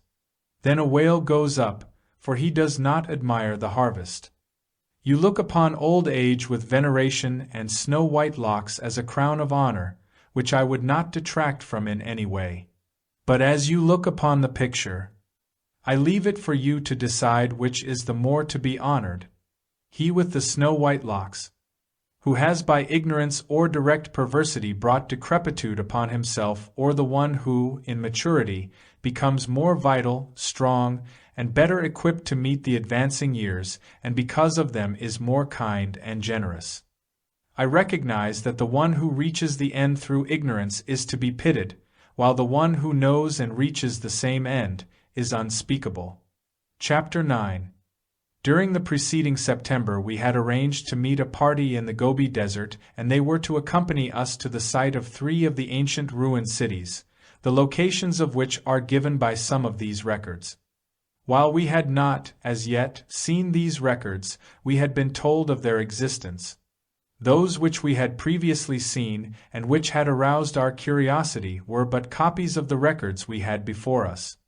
Both of the sets place the dates of these cities back 200,000 years.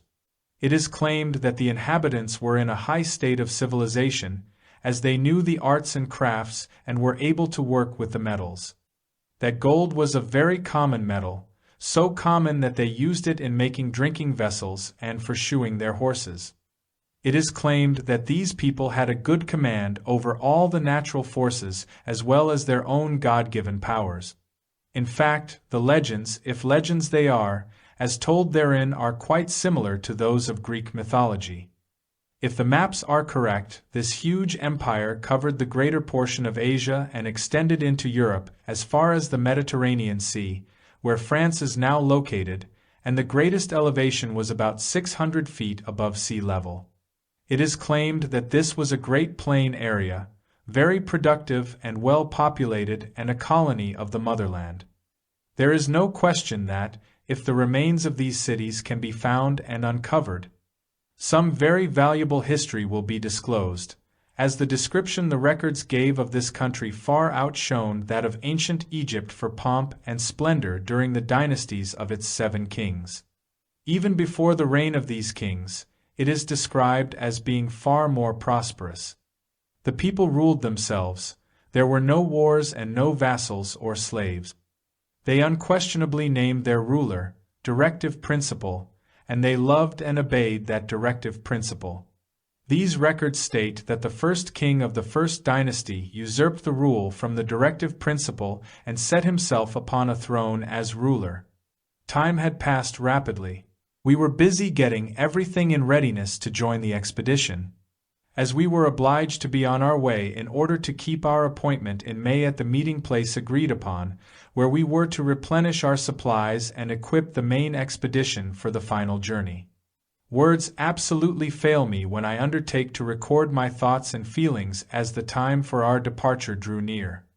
Every hour of our stay had been a joy, not one being dull. Although we had been with these people and shared their homes for more than 5 months, the time had passed so rapidly that it seemed but a few days. Yet a world of possibilities had been opened to us. It was as though the door had been thrown wide open. Everyone felt the boundless possibilities, and still we hesitated to step through the door, just as we hesitated to leave these magnificent people whom we looked upon as brothers.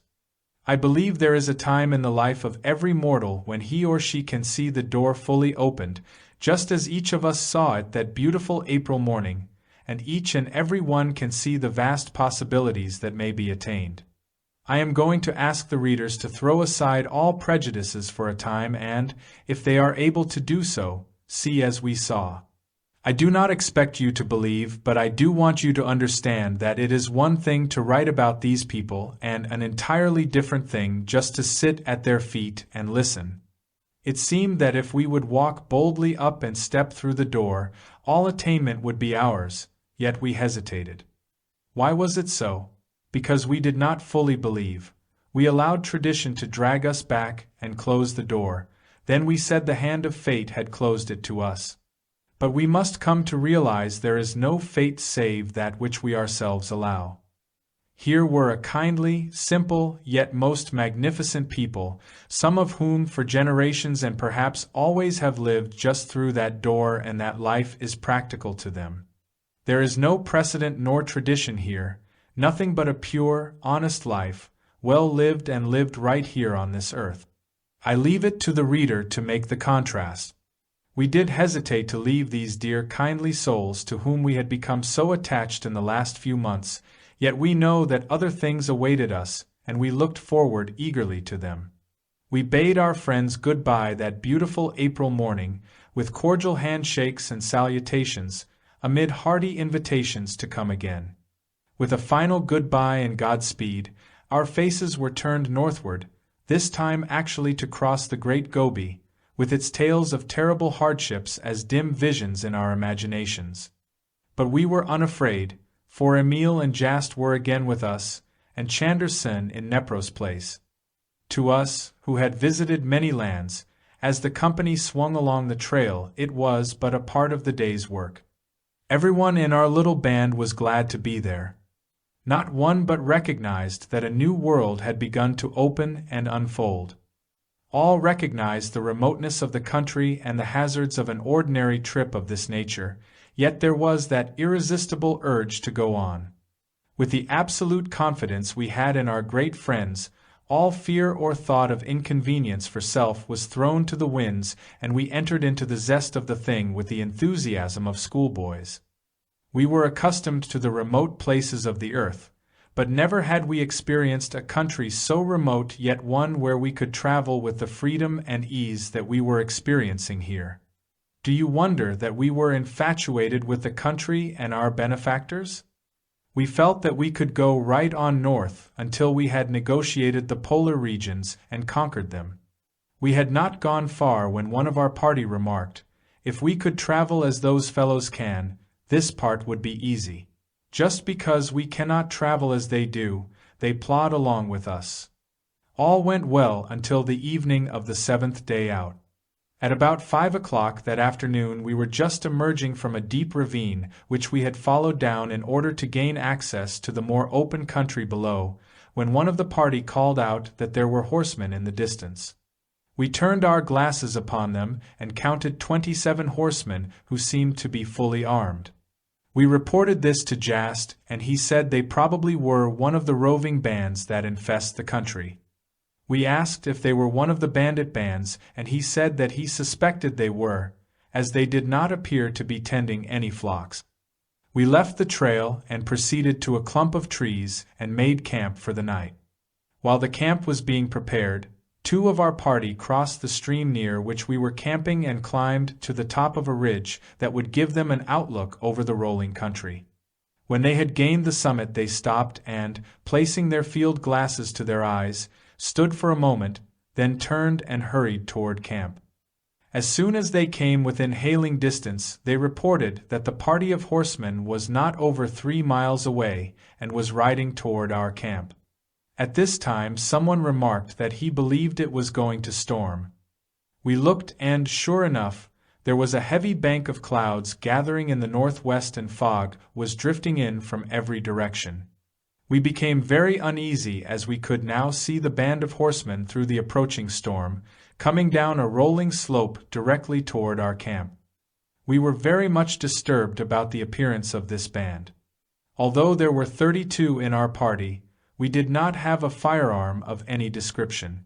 At that moment the storm broke upon us with all the fury of a blizzard. For a few moments the wind lashed and roared and drove the fine particles of snow around us with the fury of a 70-mile gale, and it looked as if we would be obliged to move our camp to escape the falling limbs that were being broken from the trees by the storm. Then everything became calm where we were, and we thought for a moment that it had been only a squall, such as often happens in that country, and that it would soon blow over. Since there was a dim half-light which enabled us to see, we turned to and set the camp in order. We were occupied with this work for about half an hour and had not given a thought to either the storm or the supposed bandits who had caused so much uneasiness a short time before. As we stopped a moment for breath, our chief walked to the entrance of the tent and looked out, then turned and said, "The storm seems to be raging a short distance away, but where we are there is scarcely a breath of air stirring. Just look, the tents and trees around are hardly moving and the air seems warm and balmy." A number of our party followed him outside and we stood for a moment wondering. While we had been in the tent and occupied, we had been half conscious of the noise the storm was making, but we supposed it had blown over and was traveling up the ravine. As some of the storms in that country come on like a cyclone and travel for miles before they expend their fury, and after they have passed there is a dead calm. This was not the case here. The blizzard was raging with all its fury within 100 feet of us, but where we stood the air was still and warm. Our former experience had been that the cold was intense and pierced one through and through, while the wind drove the icy needle-like particles of snow around and along with it in blinding fury until one was nearly suffocated. Suddenly the circle lighted up as if by magic. As we stood wondering, we thought we heard shouts of men above the din of the storm. Supper was announced. We went in and sat down. While we were eating, one of the party wondered what had become of the horsemen we had seen descending the slope. Another said, "We thought we had heard shouts while we were outside and wondered if we could not be of some assistance in case they were lost in the blizzard." Jast stated that these men belonged to one of the most notorious bands of bandits which roamed the nearby country. He added that they did nothing but rob and plunder villages and drive off the herds of sheep and goat. After supper, during a lull in the storm, we could hear shouting and the lunging and snorting of horses, sounding as though they would break from control.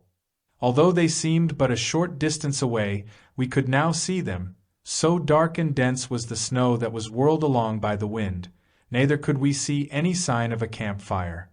In a few moments Emil arose and said he would invite them to our camp. Unless they were well prepared, it would be impossible for man or beast to survive the storm until morning, as the cold was growing intense outside. As he was preparing to leave the tent, 2 of our party asked to be permitted to accompany him. Emil seemed pleased. He accepted and they disappeared in the storm. After about 20 minutes had elapsed they reappeared, followed by 20 of the bandit band leading their horses. They told us afterwards that 7 had become separated from them and were probably lost in the storm. Those who gathered in our circle were a unique and motley lot of half-wild-looking creatures. The moment they entered the circle of light they became suspicious that there was some plot to capture them. They showed their alarm until Emil assured them they were at liberty to go any time they wished and showed them that we had no mode of defense if they wished to attack us. This, their leader said, they had prepared to do when they saw us emerge from the ravine before the storm came on. After the storm came, they had become bewildered and lost their way, so they did not know where their camp was located. When Emil and the 2 from our party had found them, they were huddled together against a cliff about 100 yards downstream. The leader said if they were driven out, they would certainly perish. Emil assured them that this would not happen. They made their horses secure for the night among the trees, then gathered in a group by themselves, sat down, and began eating dried goat meat and yak butter which they had taken from their saddle pouches.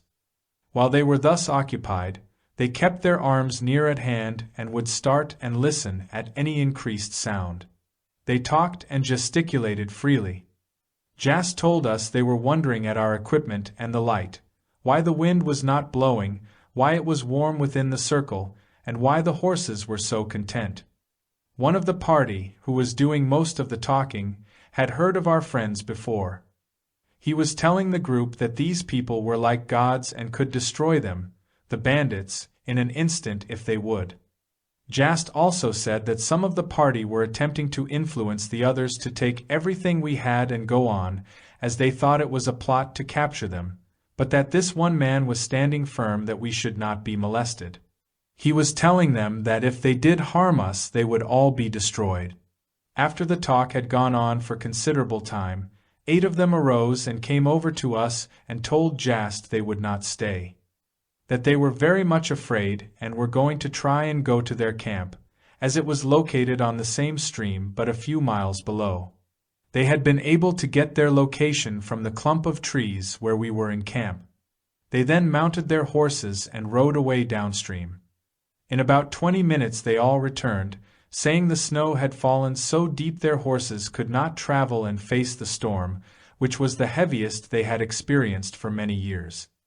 Then they began making themselves comfortable for the night. One of our party said, "Well, I suppose they will be more comfortable here even if they are afraid than they would be out in the storm." Jas turned to us and said, "The Father's house is where you are abiding. If you are within that house and do there abide, you are in the glad spirit of the Father. Of what avail is the warmth and cheer that abides within the house if you are not of the house, or know not the warmth and cheer that abides therein? You may invite those that remain just without, and they will not enter, for they know not where you abide.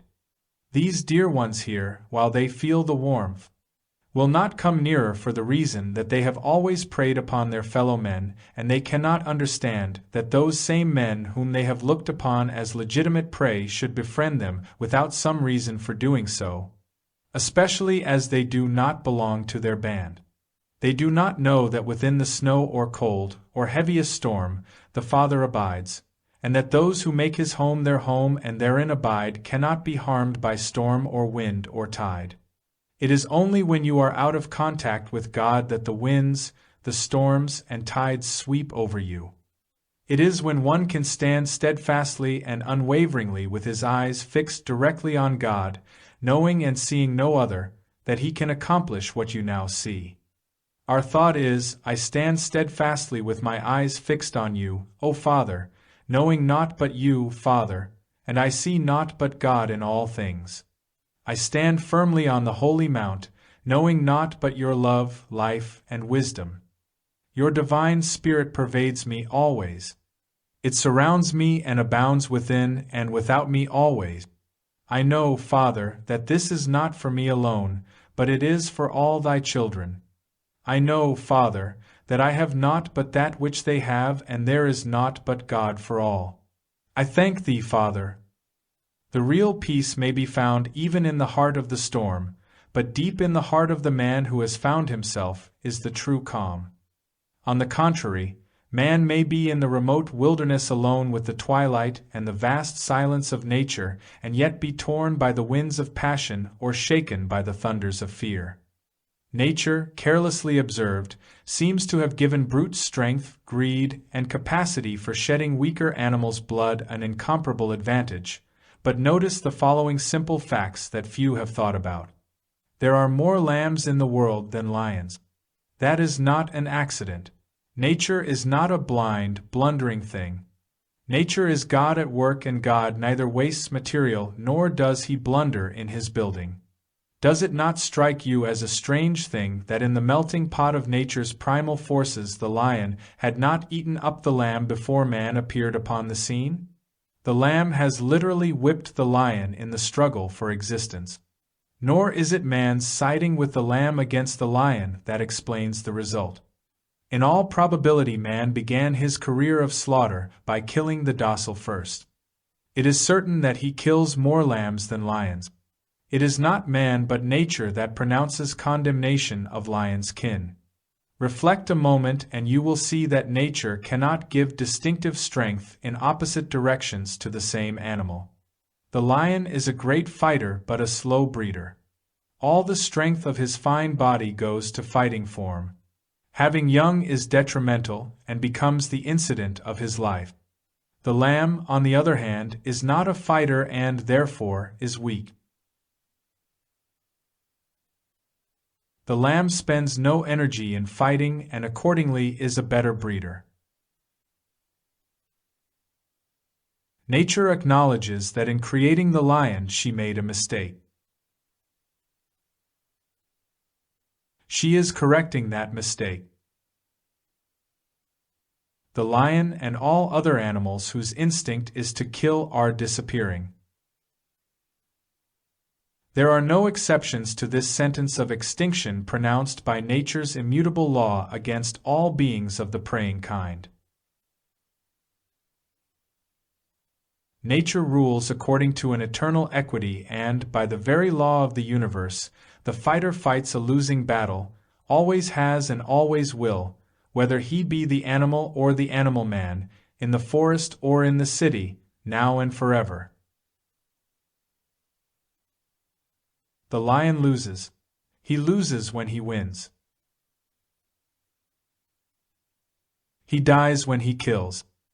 He is by the very nature of things eating his own kind when he rends the warm flesh of the lamb he tore from the flock.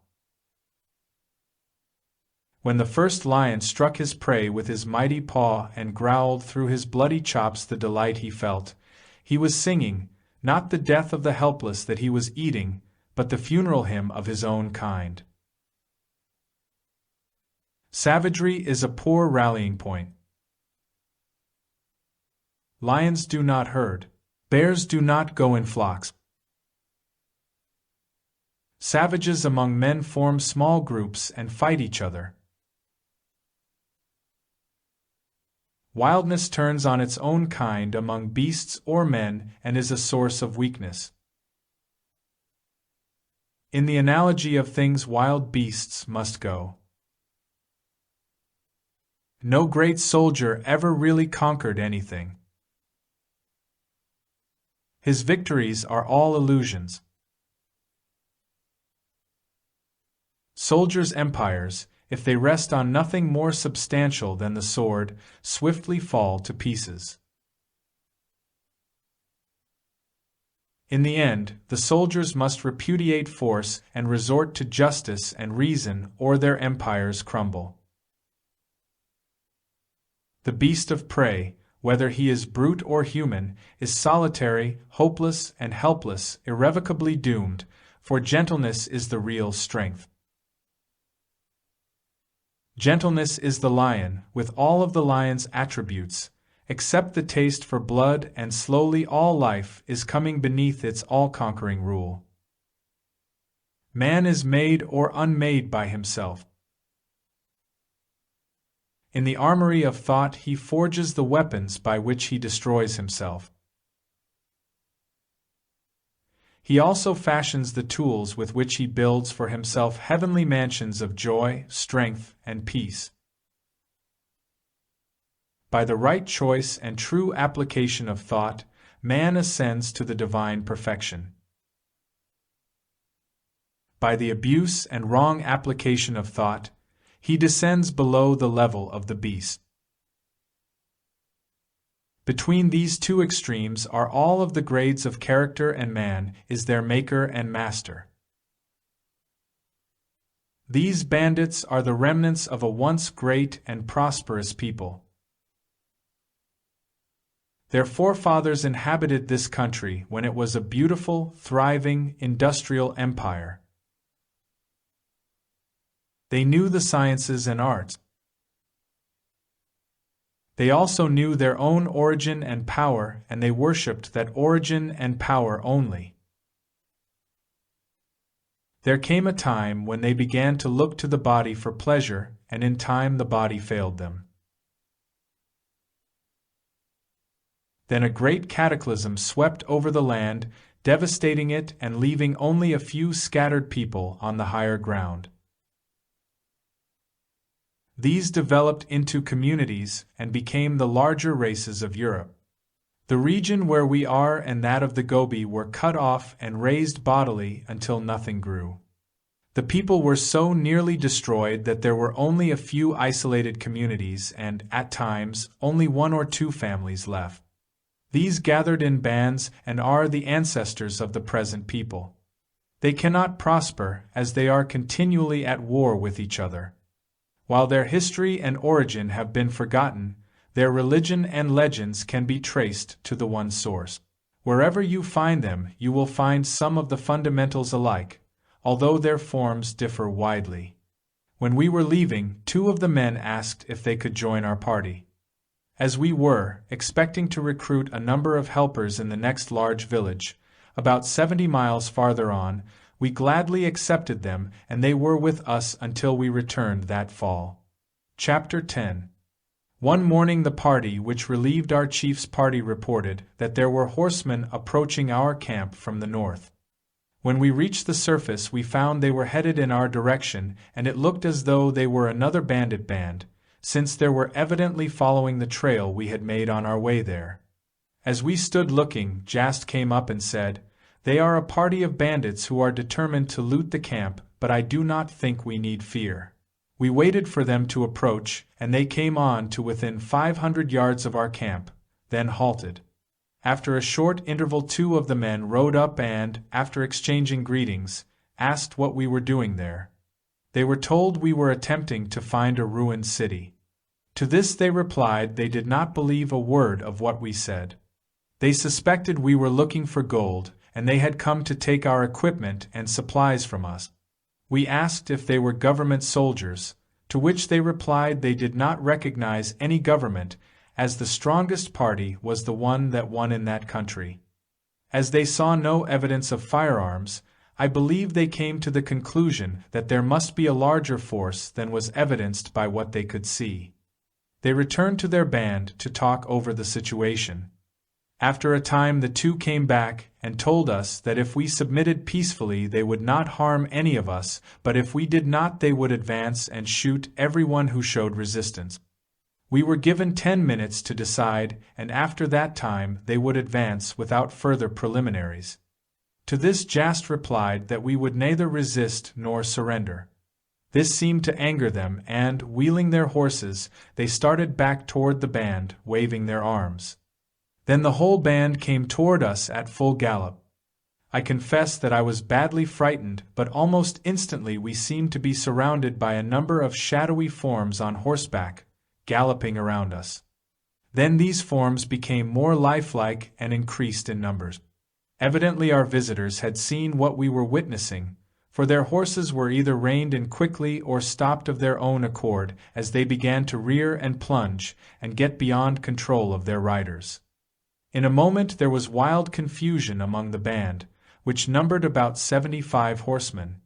The horses began plunging right and left, beyond all control of the riders, and this ended in a wild retreat, with our phantom horsemen, as we called them, in close pursuit.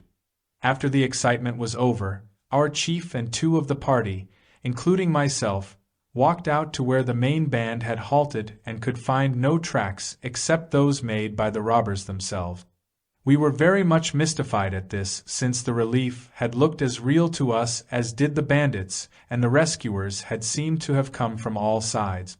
We fully expected to find the tracks of their horses in the sand, as well as the tracks of the horses the bandits were riding. When we returned, Jas said, "The phantom horsemen, as you call them, were only pictures, made so real that you, as well as the bandits, could see them. In a word, they were the pictures of other occurrences that we were able to produce in so lifelike a manner that they could not be distinguished from the real occurrence. We are able to produce them for our own protection as well as for that of others, and no one has been harmed. Where a definite purpose is served, there is no harm in the outcome." A doubt had arisen in the minds of the bandits. It was not logical that an expedition like this would venture so far away without some protection, and we were able to take advantage of this to frighten them. They are very superstitious and always on the lookout for trickery. That type is the most susceptible to fear, and they saw just what they expected to find. If we had not used this method, we should in all probability have been obliged to destroy a number of the band before they would have left us in peace. As it is, we shall hear no more of them. We were not molested again.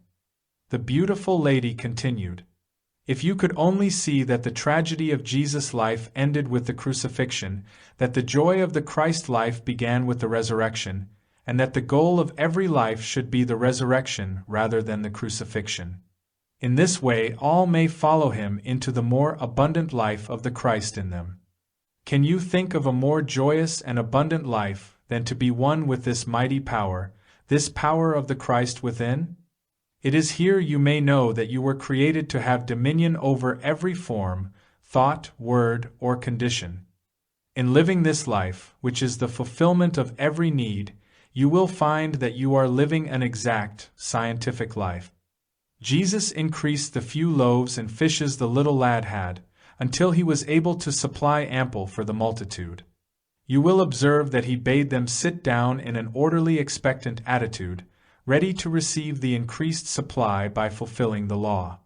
If you are to find joy and satisfaction in the life of Jesus, you must fulfill the law of his life by acting in harmony with his ideals. You cannot stand and worry as to how you are to be fed.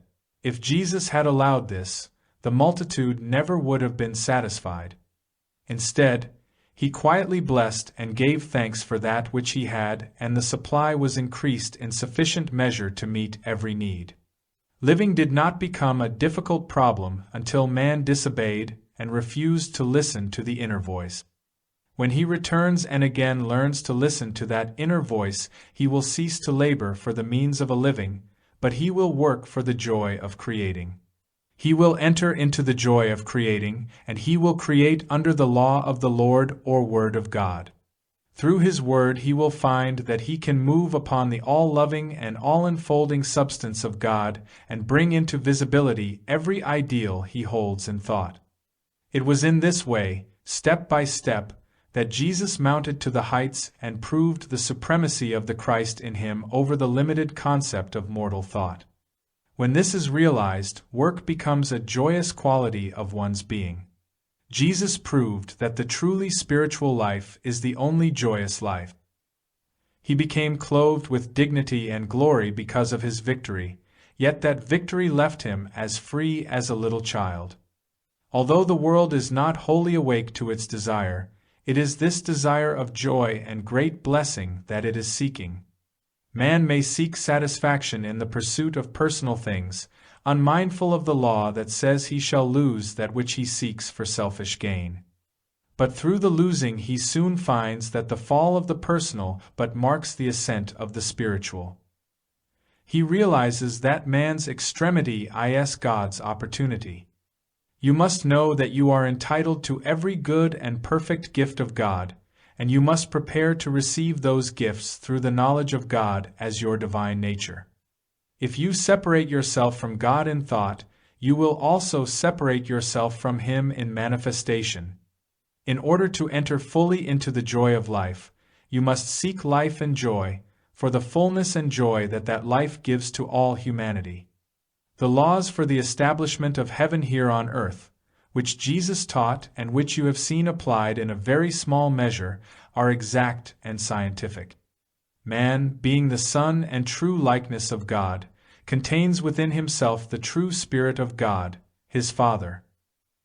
He can discern and use the laws of his creative parent and bring them into full operation in his world of affairs, if he only will. Then she said they would be pleased to answer any questions he might like to ask. Ray said he did not have any questions to ask, for he had been too deeply stirred to want to ask questions. He just wanted to think.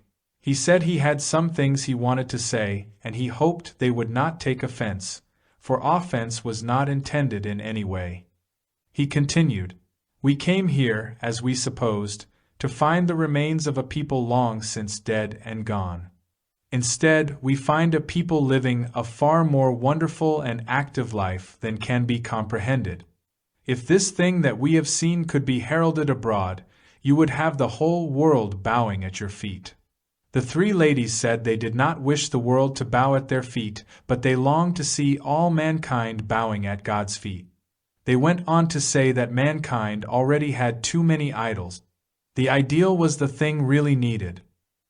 Here the visitors, with the exception of the one who had called at the door of the tent, arose, saying they must be on their way. With hearty handshakes and Godspeed and invitations to visit them at any time, they disappeared as suddenly as they had come, leaving Ray and his party staring at the place where they had stood.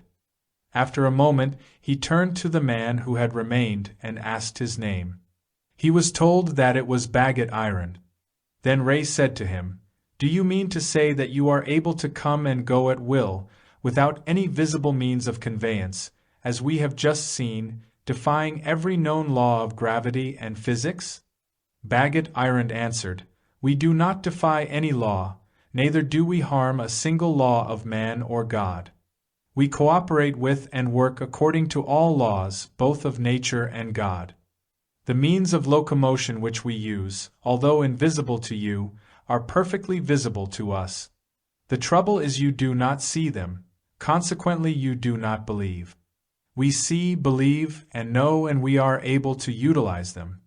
When you open your understanding to know and see and use them, you will soon find that the law which we use is definite and far more capable of being put to greater uses for mankind than the limited laws which you see and use.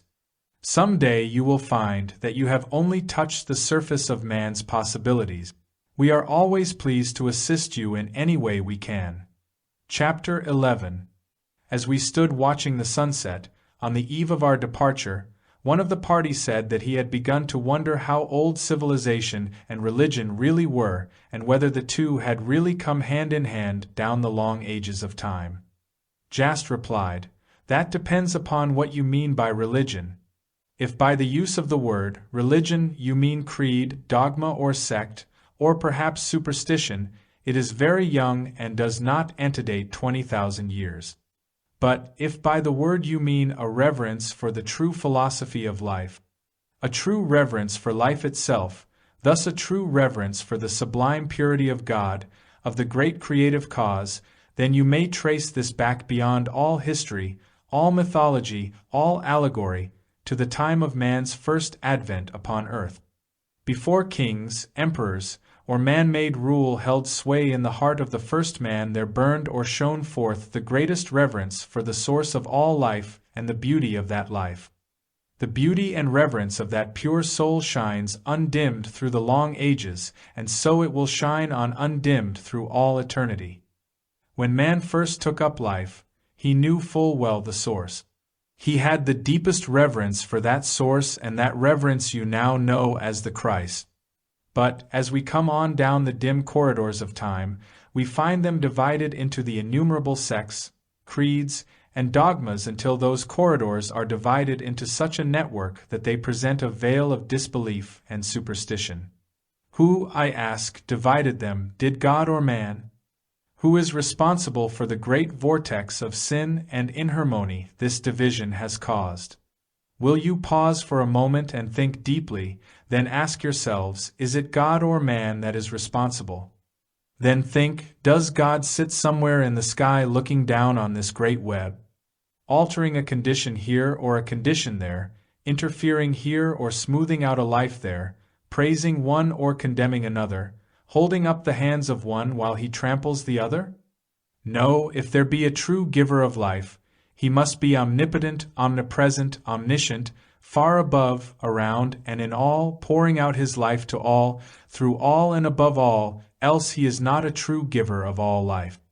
Thus you may differentiate this idea into the innumerable varieties of form, but, when you reach the final one, you will find that you reach the one at the beginning also. And the two become a cycle with no beginning also, and the two become a cycle with no beginning and no end. Were this not so, there could be no basis, no hypothesis, no truth. Here someone asked, do you attempt to overcome death? The answer was, oh no, we rise up over death by letting life express to its absolute fullness. Thus we do not know even what death is. To us there is nothing but more abundant life. The great error of the majority is that they attempt to hide their religion behind some veil or secret instead of throwing it open to the broad expanse of God's pure sunlight. Someone of the party asked whether Jesus abode with them, meaning Jast's people. He replied, no, Jesus does not live with us. He is only drawn to us by the thoughts we have in common, the same as he is drawn to all by the thoughts they have in common. Jesus abides only to be of service, as all great souls do. He went on to say, it was while sojourning in northern Arabia that Jesus had access to the library that had been collected from India, Persia, and the Trans-Himalayan region. Here Jesus first contacted the secret teachings of the Brotherhood. These teachings only serve to drive home more firmly the conviction already forming that the true mystery of life was God expressed through the Christ in the individual. He saw that, in order to express this fully, he must withdraw from all forms of worship and worship God expressing through the individual and God alone. He saw that, in order to demonstrate this fully, he would be obliged to withdraw from those who had taught him, even though by withdrawing he should incur their displeasure.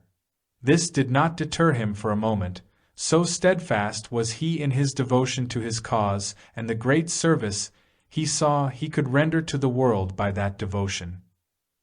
He saw that if man ever arose to the lofty power of that mighty indwelling presence, if a mighty Son of God, one in whom the divine wisdom abode in fullest measure, one rich in the outpouring richness of all of God's treasures, the fountain of the outpouring waters of life, the Lord, or law of compassion and wisdom, was actually to take flesh upon earth, he must come forth and claim these possessions.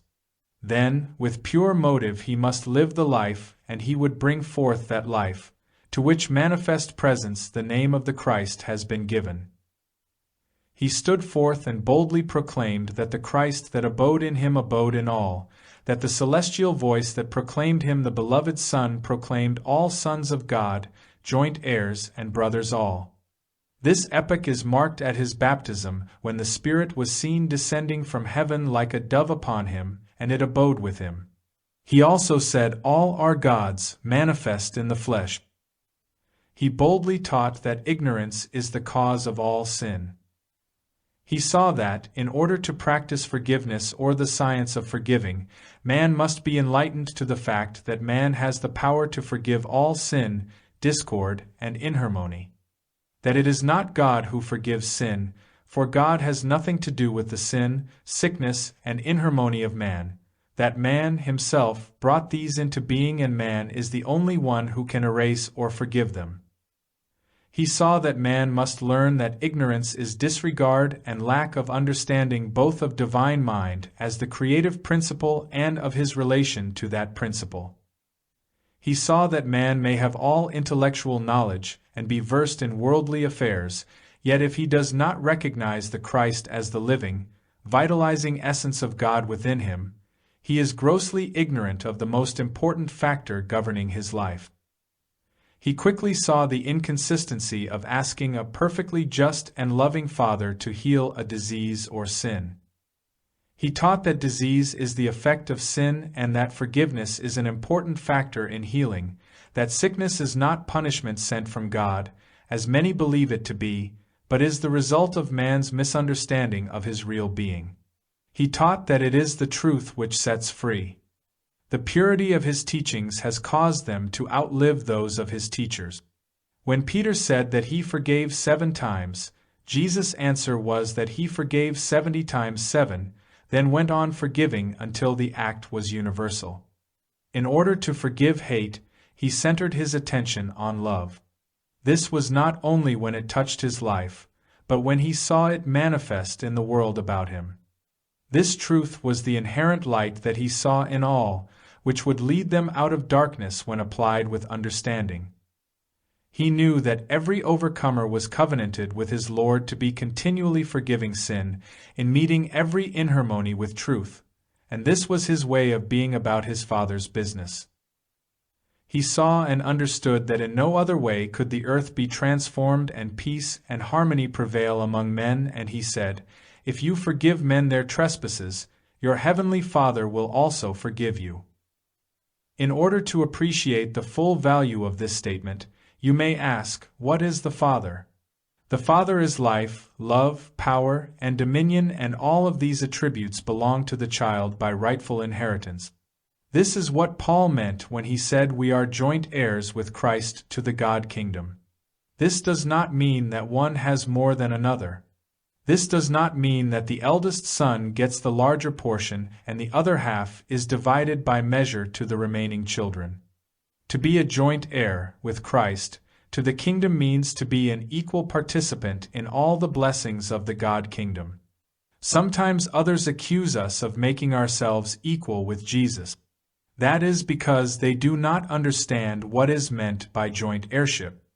I am quite certain there is not one among us that would say he was on the same plane of enlightenment as the great Master, with his great white purity. This joint heirship means to have the possibility of the same power, the same strength, the same degree of understanding. And yet there is not one among us that does not realize the full truth of the promise of Jesus to all of God's children, to every true disciple, that they may be full participants in all the qualities of the Godhead as fully as he is. We fully recognize his meaning when he said, "Be ye perfect even as your Father in heaven is perfect." We know full well that that great soul never for a moment asked of his disciples a mental or moral impossibility. When he saw and asked perfection of man, he knew that he asked only that which man can live up to. A great many have taken false comfort in the belief that they never can be as perfect as the Master is perfect. They argue that he was divine and that, because of his divinity, he did marvelous works which no other member of humanity could possibly do, and that, therefore, it is absolutely useless to try. They say they are here with nothing better or more skillful or scientific with which to carve out life's destiny than mere human willpower. The great Master made it clear that, while it did take some human willpower to start, the mere human will is not a great factor in the case, the great factor being divine understanding. How many times did he say, "You shall know the truth, and the truth shall make you free"? Let us reduce this to the simple physics of the world about us. The moment men become fully acquainted with the truth of anything in the physical world about them, that moment they become free of their ignorant concept of that particular thing. The moment men became acquainted with the fact that the world was round and that it revolved around the sun, they became free from the antiquated idea of a flat earth and the rising and setting sun. The moment men become free from the belief that they are mere human beings, Subject to human laws of life and death and the limitations which human beings have imposed, that moment they will see that they are free from all human limitations and may become sons of God if they will. The moment they realize they are divine, they are free from all limitations and possessed of the strength of divinity, and man knows that this divinity is the place where being comes most directly in contact with God. Man is beginning to see and know that this divinity is not something to be injected into each from without. He is beginning to know that it is the very life of each and every man. We know that the ideals we see in the lives of others take root in our lives and in compliance with the divine law, bring forth after their kind. As long as we believe in the power of sin and see the effect of sin as a reality, the punishment of that sin will be vital in our own lives. But, as we give to ourselves and others truly righteous thoughts for all inharmonious ones, we are making ready the harvest of a great spiritual feast which is certain to follow the seed time. Thus forgiveness has a twofold mission. It frees both the erring and the loving one, for back of the application of forgiveness is a deep and radiant love. A love founded on principle, a love that desires to give for the joy of giving with no thought of regard save that of the Father's approval in the words, "This is my beloved Son, in whom I am well pleased." These words are just as true for us as they are true of Jesus. Your sins, sickness, or discord are no more a part of God, or your true self, than fungi are a part of the plants to which they attach themselves. They are the false excrescences which have gathered upon your bodies as the result of wrong thinking. The thought of the disease and the disease are merely the cause and the effect. Erase, forgive the cause, and the effect disappears. Erase the false belief, and sickness vanishes. This was the only method of cure that Jesus ever resorted to. He erased the false image in the consciousness of the one to whom he ministered. He first raised the vibrations of his body by connecting his own thoughts with those of divine mind and holding his own thoughts steadfastly in accord with those of the perfection of the divine mind for man. Then the vibrations of his body became equal to the vibrations in divine mind. Having thus raised the vibrations of his own body by his steadfast thought of the divine perfection, he was able to raise the vibrations of the body of the applicant with the withered arm to the point where he could erase the image of the withered arm from his own consciousness. Then Jesus could say to him, "Stretch forth your hand." He stretched it forth, and it became whole. Thus Jesus raised the vibrations of his own body by seeing the divine perfection for all, and this enabled him to raise the vibrations of the one he healed until the image of imperfection was entirely erased. Then perfection was instantaneous and the forgiveness was complete. You will soon find that, by fixing your thoughts and attention steadfastly on God and His divine perfection, you can raise the vibrations of your body so that they will blend so harmoniously with those of the divine perfection that you are absolutely one with the divine perfection and thus one with God. You are then able so to influence the vibrations of the bodies of others with whom you come in contact that they see the perfection that you see. Thus you may fulfill the divine mission and your part is complete.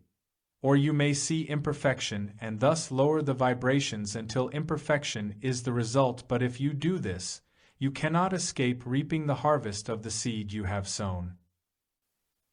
God works through all to carry out His perfect plan, and the perfect, loving thoughts continually going forth from the hearts of all are God's own message to His children. It is these thoughts that keep the vibrations of our bodies in direct touch with the divine and perfect vibrations. And this seed is the Word of God that finds lodgment in every receptive heart, whether man be consciously aware of his divine nature or not. We are approaching more fully to our divine inheritance when we can keep our thoughts so fully upon our divine perfection and the divine perfection of all, as held in the mind of God, that the vibrations of our body are in direct harmonious accord and one with the divine vibrations sent out from the mind of God. But, in order to bring forth the abundant harvest of spiritual understanding, our thoughts must continuously vibrate with, and lay hold of, the perfect harmonious thoughts from divine mind, or mind of God, to man, His beloved Son. We soon find we have the power to enslave or to free ourselves, as well as to forgive every sin of the whole human family through our attitude of thought, word, or deed, and, through the vibrations thus released, to the whole world. Once having chosen to shape our thoughts along definite lines, we soon find that we are sustained by omnipotence itself and find, as we go through the discipline necessary to assure ourselves of mastery, that it is a glorious privilege, this power which we have to free ourselves and our fellow men from bondage through the process of divine thinking. All of Jesus' healings were on the basis of removing the mental cause. So we find that it is necessary to reduce the idealism of Jesus to practical demonstration, and, by so doing, we find we are only doing that which He enjoined us to do. Many sins vanish at the first few rays of light shed into the dark concept, while others more firmly rooted in consciousness require patience and perseverance to overcome. The forgiving love of Christ must prevail if we do not obstruct but give it full sway. True forgiveness purifies and blesses all and begins in the heart of the individual. This is, at first, a thought reformation and thus a resurrection. Realizing that God is the only mind and this mind is pure and holy will do much to keep one holding steadfastly and worshipingly the truth that the mind of Christ is having its perfect way in you and establishes you in these harmonious constructive thought currents. You become aware that you are always in the ever-flowing stream of the loving thoughts which God is pouring out to His children. You will soon know that you are fast approaching a period in which you will be living in a world of thinkers. You will know that thought is the most potent agency in the universe. You will soon recognize that thought is the mediator between divine mind and every bodily ailment or discord in the world. If you practice looking immediately to the divine mind, the kingdom within, when discord or inharmony arise, you are immediately united with divine ideas, and you will find that divine love is ever ready to give its healing balm of pure love to those who seek. Jesus lives today to wipe out of human consciousness the power and reality of sin and its effects. Fresh from the heart of love, He came understanding the relation between God and man. And in His fearless, free recognition of spirit as the only power, He proclaimed the supremacy of divine law which, when understood and applied to every act of living, will transform suffering men into radiant beings and usher in the only real kingdom of perfect citizenship, the kingdom of heaven upon earth. Here Jas ceased talking. Chapter 13. The governor of the village, through an interpreter, welcomed us, telling us we were to dine at his house, and were to start immediately. We filed out of the room, led by the governor with a guard of 2 soldiers, one on each side, as was the custom of the country. Next came the leader with our hostess and our chief with the beautiful lady. Then came Emil and his mother. I walked with them, the rest of the party following. We had proceeded but a short distance when a poorly dressed child stepped from the crowd which had assembled and asked in the native tongue if she might speak to Emil's mother. The governor brushed her aside unceremoniously, saying that we could not be bothered with such as she. Emil's mother grasped our arms and the 3 of us stepped out of the ranks to hear what the girl had to say. As we did this, our hostess hesitated, and as she stepped out of the ranks the whole company stopped. Emil's mother spoke to the governor, saying she would like to have the rest go on and get seating arrangements completed, and that by that time we surely would be there. Meanwhile, she was holding the girl's hands in hers. As the company moved on, she knelt down and, putting her arms around the little girl, said, "Dear one, what can I do for you?" She found that the child's brother had fallen that afternoon, and they thought his back was broken. The child begged the lady to go with her to see if she could not help him, as he was in great pain. Emil's mother arose, explained the situation to us and told us to go on, that she would go with the child. then come in later. The leader said that if it was permissible, he would like to go along. Emil's mother invited us all to go, so we turned aside and followed her and the girl as they walked hand in hand, the girl fairly leaping with joy. Our hostess told us that the girl was certain her brother would be healed by the great lady. As we neared the house, the girl bounded ahead to tell her family we were coming. When we came up to the door, we saw that the house was but a mud hut of the lowest order. Emil's mother must have interpreted our thoughts, for she said, "Although it is a hovel, warm hearts beat within." At that moment the door was thrown open, a gruff masculine voice spoke, and we stepped inside. If the hut looked wretched from without, it was doubly so from within. It was scarcely large enough for us to crowd into, and the ceiling was so low that we could not stand erect. A dim witch light burned and cast a weird light upon the hard faces of the father and mother as they sat amidst their squalor. In the far corner, on a mass of musty straw and vile-smelling rags, lay a lad not more than 5 years old, his face drawn and ashen pale. The girl knelt beside him, holding his face in both of her hands, one pressed against each cheek. She was telling him that he was going to be perfectly well again, as the beautiful lady was already there. She removed her hands, moved aside to give him a clearer view, and for the first time she saw the rest of the party. Instantly her expression changed, and a great fear seemed to pervade her whole form. She dropped her face in her folded arms and her form shook with a convulsive sob as she cried out, "Oh, I thought you were coming alone." Emil's mother dropped on her knees beside her, put both arms around her, and held her close for a moment. She became silent, and Emil's mother said she would send us away, if the girl wished to have us go. The girl said she was only surprised and frightened, that we need not mind her, as she was only thinking of her brother. Then Emil's mother said, "You love your brother dearly, do you not?" The girl, who could not have been more than 9 years old, said, "Yes, but I love everyone." The conversation was interpreted to us by Emil, as none of our party spoke the language. Emil's mother said, "If you love your brother so much, you can help to heal him," and she told the girl to take the position she had been in and to place her hands on each side of his face.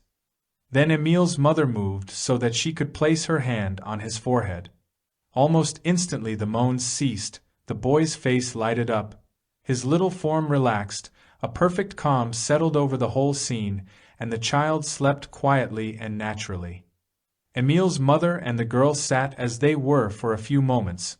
Then, with her left hand the lady gently removed the girl's hands from the boy's face, saying, "How beautiful he is, how strong and fine." Then Emil's mother removed her hand ever so gently and, as I happened to be standing near her, when she extended her left hand I reached out my hand in order to assist her to her feet. As her hand touched mine such a thrill went through my whole body that it left me perfectly helpless.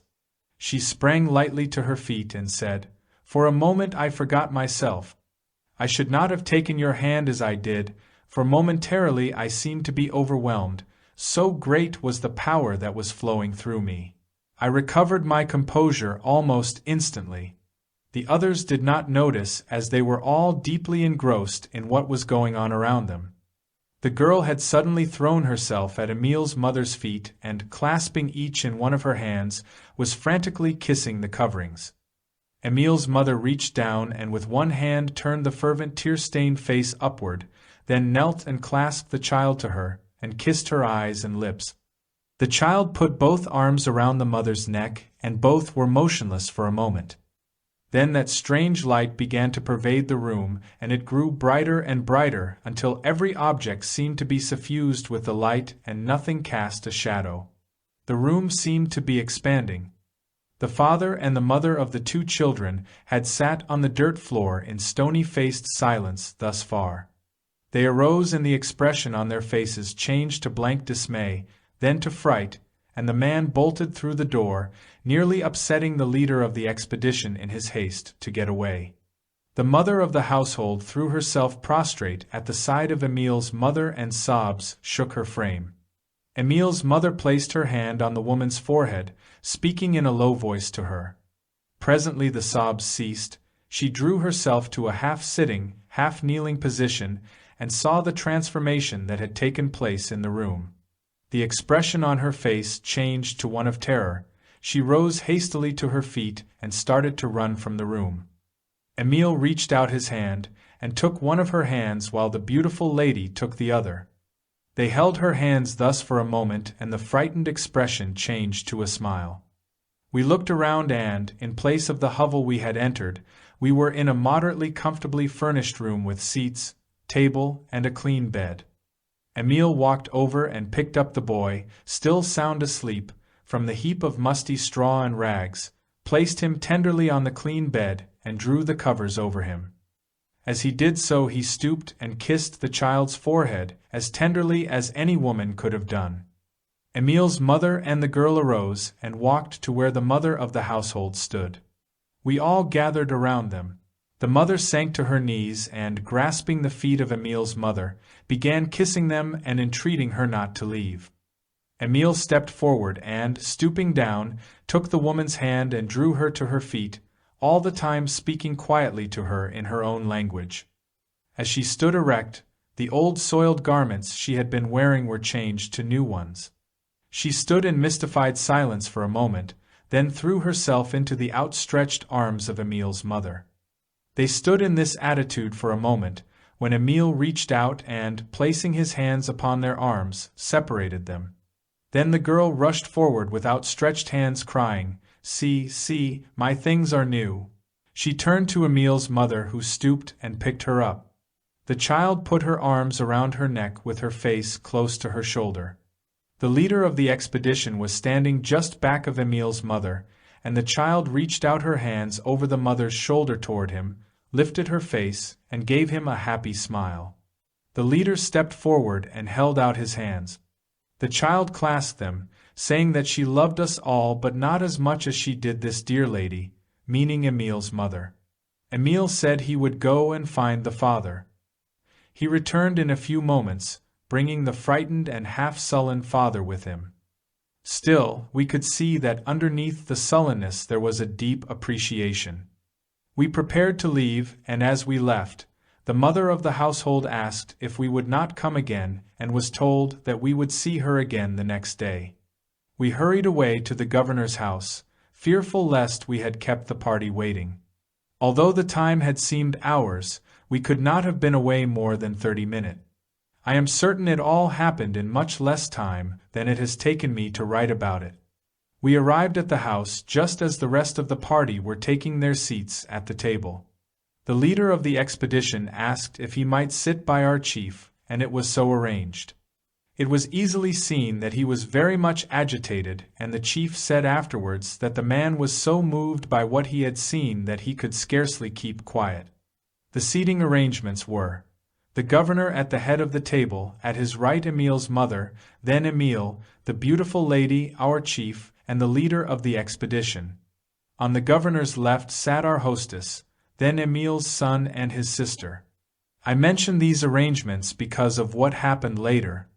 After we all were seated, the meal progressed very nicely until it was about half concluded. The governor addressed Baird T, asking him if he would not continue a talk he had started a short time before, which had been interrupted by the arrival of a governor from a larger village. Baird T arose and said they had been talking of the similarity of the lives of Buddha and Jesus. With our permission he would continue the talk, but it would be necessary to speak in a language that the host understood, as it was not customary to have an interpreter unless the speaker did not speak the language of the people. Jast volunteered to act as interpreter, but, when the governor understood the situation, he insisted that Baird T should speak in English and Jast would interpret to him, as the greater majority spoke and understood English. Then Baird T went on to say, "We can compare in our own thoughts what the power of man would be if all the attributes of true spirit dominated his every action, deed, and thought, or, as Jesus said, when the Holy Spirit has come upon you." In this he referred to the time when the God power should fully determine the lives of all his children. This means God manifest in the flesh.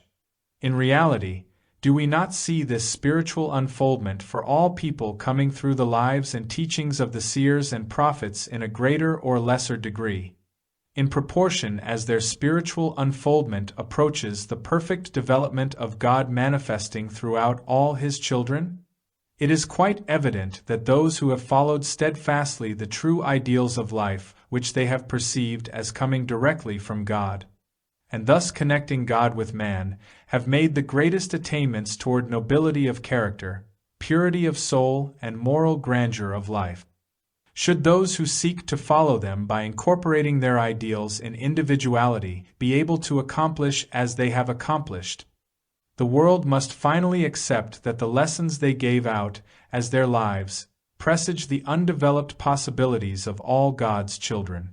Still, none of these has claimed that they have reached the ultimate perfection which God has chosen for His children, for Jesus said, "He that believes in me, the works that I do shall he do also, yet I go unto the Father."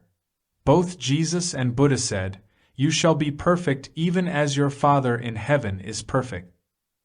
These sons of God are not mythical persons, but their lives and work have spoken definitely in the lives and hearts of men all down through the historical ages.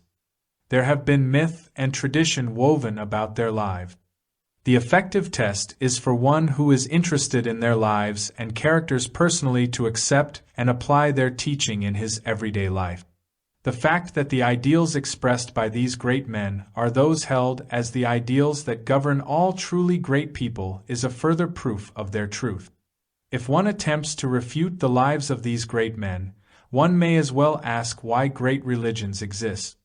It is most certain that they are the foundation and bear the footprints of an irresistible instinctive urge, or instinct, which has presaged the great depth and true basis of the betterment of mankind. And they outlive and outshine any other possible attempt to relieve the human family from limitation and bondage. The records of these men's lives are preserved for us, and their lives become a legitimate source of inquiry and research if we will but open our hearts, pursue this inquiry with an open mind, and make their lives, teaching, and ideals our very own. In no other way can we enter in and become one with their lives. This has been the inspired message of every true seer since the world's history began. Two, at least, of these spiritually enlightened men, Jesus and Buddha, brought to fruition the great possibilities they taught.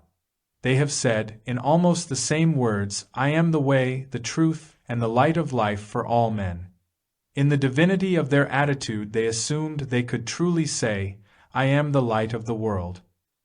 He who follows me, who walks and lives as I have lived, shall not walk in darkness but shall have eternal life, and shall be abundantly free from all limitations." Both, in nearly the same words, said, "To this end was I born, and for this cause came I into the world, that I should bear witness unto the truth. Everyone that is of this truth, hears my voice." These words must have had a direct bearing upon the true unfoldment of the Christ life in every child of God. Do not all the religions of the world reveal a higher power in man that is struggling to be free from the limitations of sense? The scriptures of the different races are outward expressions of this intelligence. The book of Job in your Bible antedates all your history. It was written in this country, and its mystical meaning has been preserved through all the changes that have taken place, although it has been nearly smothered by the addition of folklore. Though the people were nearly all consumed, the mystical word of Job will never be consumed, for he that dwells in the secret place of the Most High dwells in the shadow of the Almighty One. Another thing we must see is that all scriptures came from religion, and not religion from the scriptures. The scriptures are a product of religion, not the cause of it. The history of religion came out of experiences, while the Gospels came out of all religions. You will soon find that unity of purpose and effort will be the most potent means to attain any desired end. Instead of numerous people thinking in all directions and pulling in as many, they will think as one. Then man will know what it means to give a long pull and a strong pull and a pull all together. Then you will see that when the unity of will is set in motion, all things are possible. When man casts the selfish satanic thoughts from his consciousness, the battle of Gog and Magog will cease, and this will not be accomplished by any outside deity. When Jesus said, "My words are spirit and they are life," he touched that inner word that created all things, and he knew that his word was filled with a life essence and the moving power that would produce the thing he desired. If these words would ring through the souls of all men and nations, they would know that they have access to the fountain of eternal life which flows from God. Some may express the Christ by seeing the Christ enthroned just back of the heart, the seat of love. From this throne see the Christ directing every activity of your body in perfect accord with God's immutable law, and know that you are cooperating with Christ in the ideals received direct from the divine mind. Then see the Christ seated on his throne, expanding and including every atom, cell, fiber, muscle, and organ of your whole body. In fact, he has expanded until your whole body is the pure Christ, the only begotten Son of God, the pure temple where God is at home and loves to dwell. From this throne you can call upon every center of your whole body. You can say to those centers that you are positive, loving, powerful, wise, fearless, a free spirit. You are pure with the purity of spirit. No mortal thought or desire or impurity can come near you. You are immersed in the pure Christ. The Spirit of life in the Christ makes you the pure temple of God. Here you may pause and say, "Father, in this as well as in all things, reveal the Christ, your perfect Son, to me." Then bless the Christ. When you have realized the Christ, you may hold out your hand and, if it is gold you want, the gold will be there. Here he held out his hands, and there was a circular disc of gold somewhat larger than an English sovereign in each hand. He passed them to those sitting at his right and left, and they, in turn, passed them on until the discs had made the rounds of the whole table. We preserved them and had them examined by experts, who pronounced them pure gold.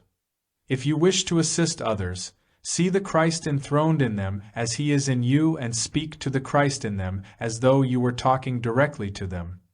If you want to get a clearer view of any subject than you have at present, let the Christ speak mentally to the abstract soul of that subject or thing. Then ask the intelligence within the thing to tell you about itself. God's children are just as necessary to him in the carrying out of his perfect plan as any plant, flower, or tree is, and it is necessary for them to cooperate in the perfect way which he sees. It was the withdrawal of man from this perfect plan to cooperation that threw the world out of balance and caused great waves to sweep over and destroy the greater portion of his children. It is the perfect thought of love cooperating with poise and power in the hearts of God's children that holds the earth in balance. When they dissipated that force in thoughts of sin and lust, it swung so far out of balance that the great waves rushed over and nearly annihilated man and the work he had accomplished. At that time man had accomplished far more than he has today. But God cannot control man's thoughts of love and balance, or hate and unbalance. They are for man to control. When the thought force that threw the earth out of balance was dissipated by the great cataclysm it had brought on, then God in his mighty power could restore the earth to its proper equilibrium or balance. But as long as man's thought held sway, God was powerless to act. Here Baird T ceased speaking and took his seat. We had noticed that our host, the governor, had betrayed signs of uneasiness and considerable excitement. And when Baird T took his seat, our host's excitement burst forth in an exclamation which carried the meaning of dog of a Christian, "You have defamed the name of our fair Buddha, and you shall suffer." At this he pulled a cord that hung from the ceiling near him. Instantly 3 doors flew open at the opposite end of the room from where he was sitting, and in rushed 30 soldiers with drawn swords. He had risen from his seat at the table, and the 2 guards who had accompanied him and were standing just back of his chair during the meal stepped forward to his side. Raising his hand, he gave an order. 10 of the soldiers came forward and arranged themselves along the wall back of where Baird was sitting. 2 stepped forward and took their stand just back of and on each side of his chair. The commander walked forward and stood at attention a short distance from where the governor and his 2 guards stood. Not a word had been spoken by any of the company, and scarcely a move had been made. We sat completely overcome by the suddenness of the change.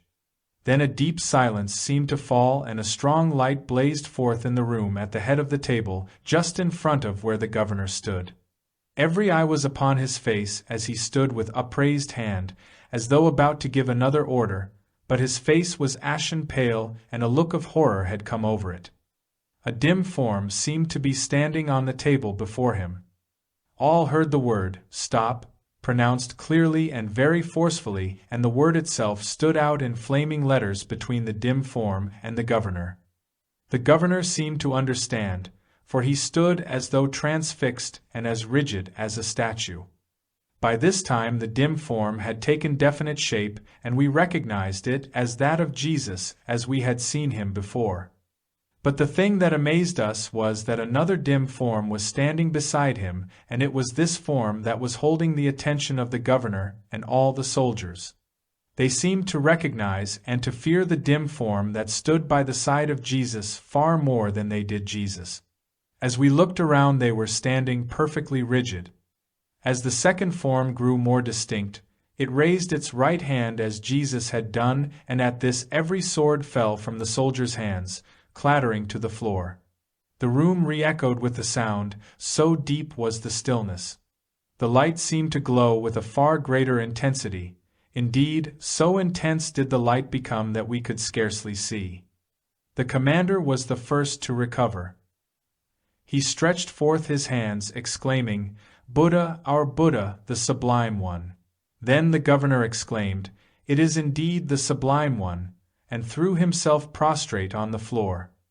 The 2 guards stepped forward and assisted him to his feet, then stood silent and immovable as statues. A shout went up from the soldiers, who had arranged themselves at the far end of the room.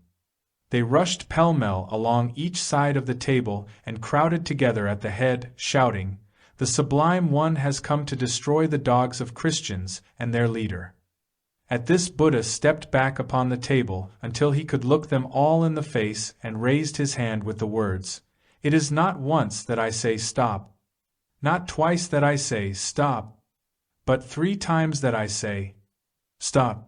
Each time when he pronounced the word it appeared in flaming letters as it had when Jesus had pronounced it, and the words did not disappear, they remained. The crowd of soldiers again stood and stared as though transfixed, some with their hands in the air, some with 1 foot from the floor, in the attitude in which they happened to be at the instant Buddha had raised his hand. He again walked to where Jesus stood and, placing his left hand under Jesus' raised arm, said, "In this as in all things I support the upraised hand of my dear brother here."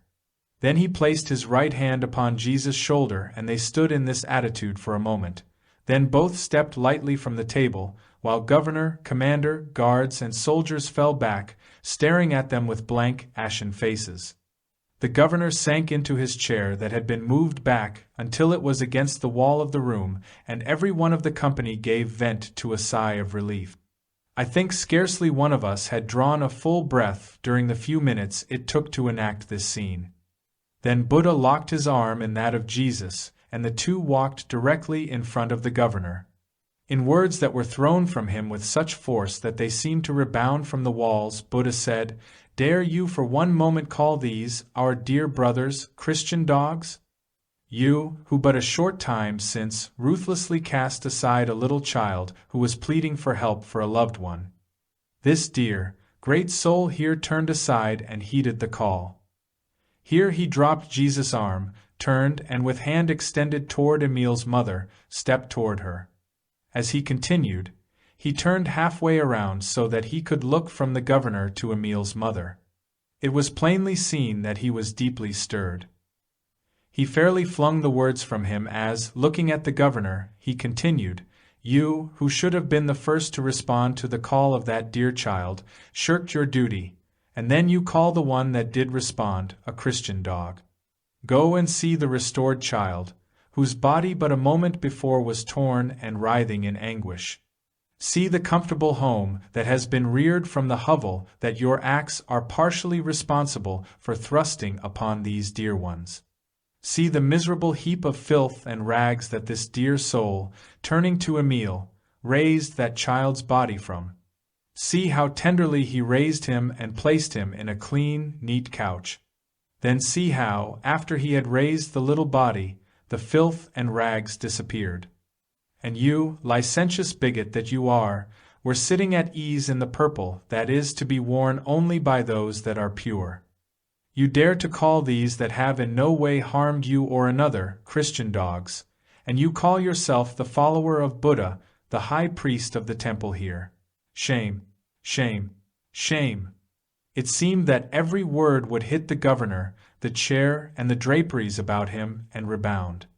At any rate, they were sent with such force that the governor trembled and the draperies fluttered as though they were blown by a strong wind.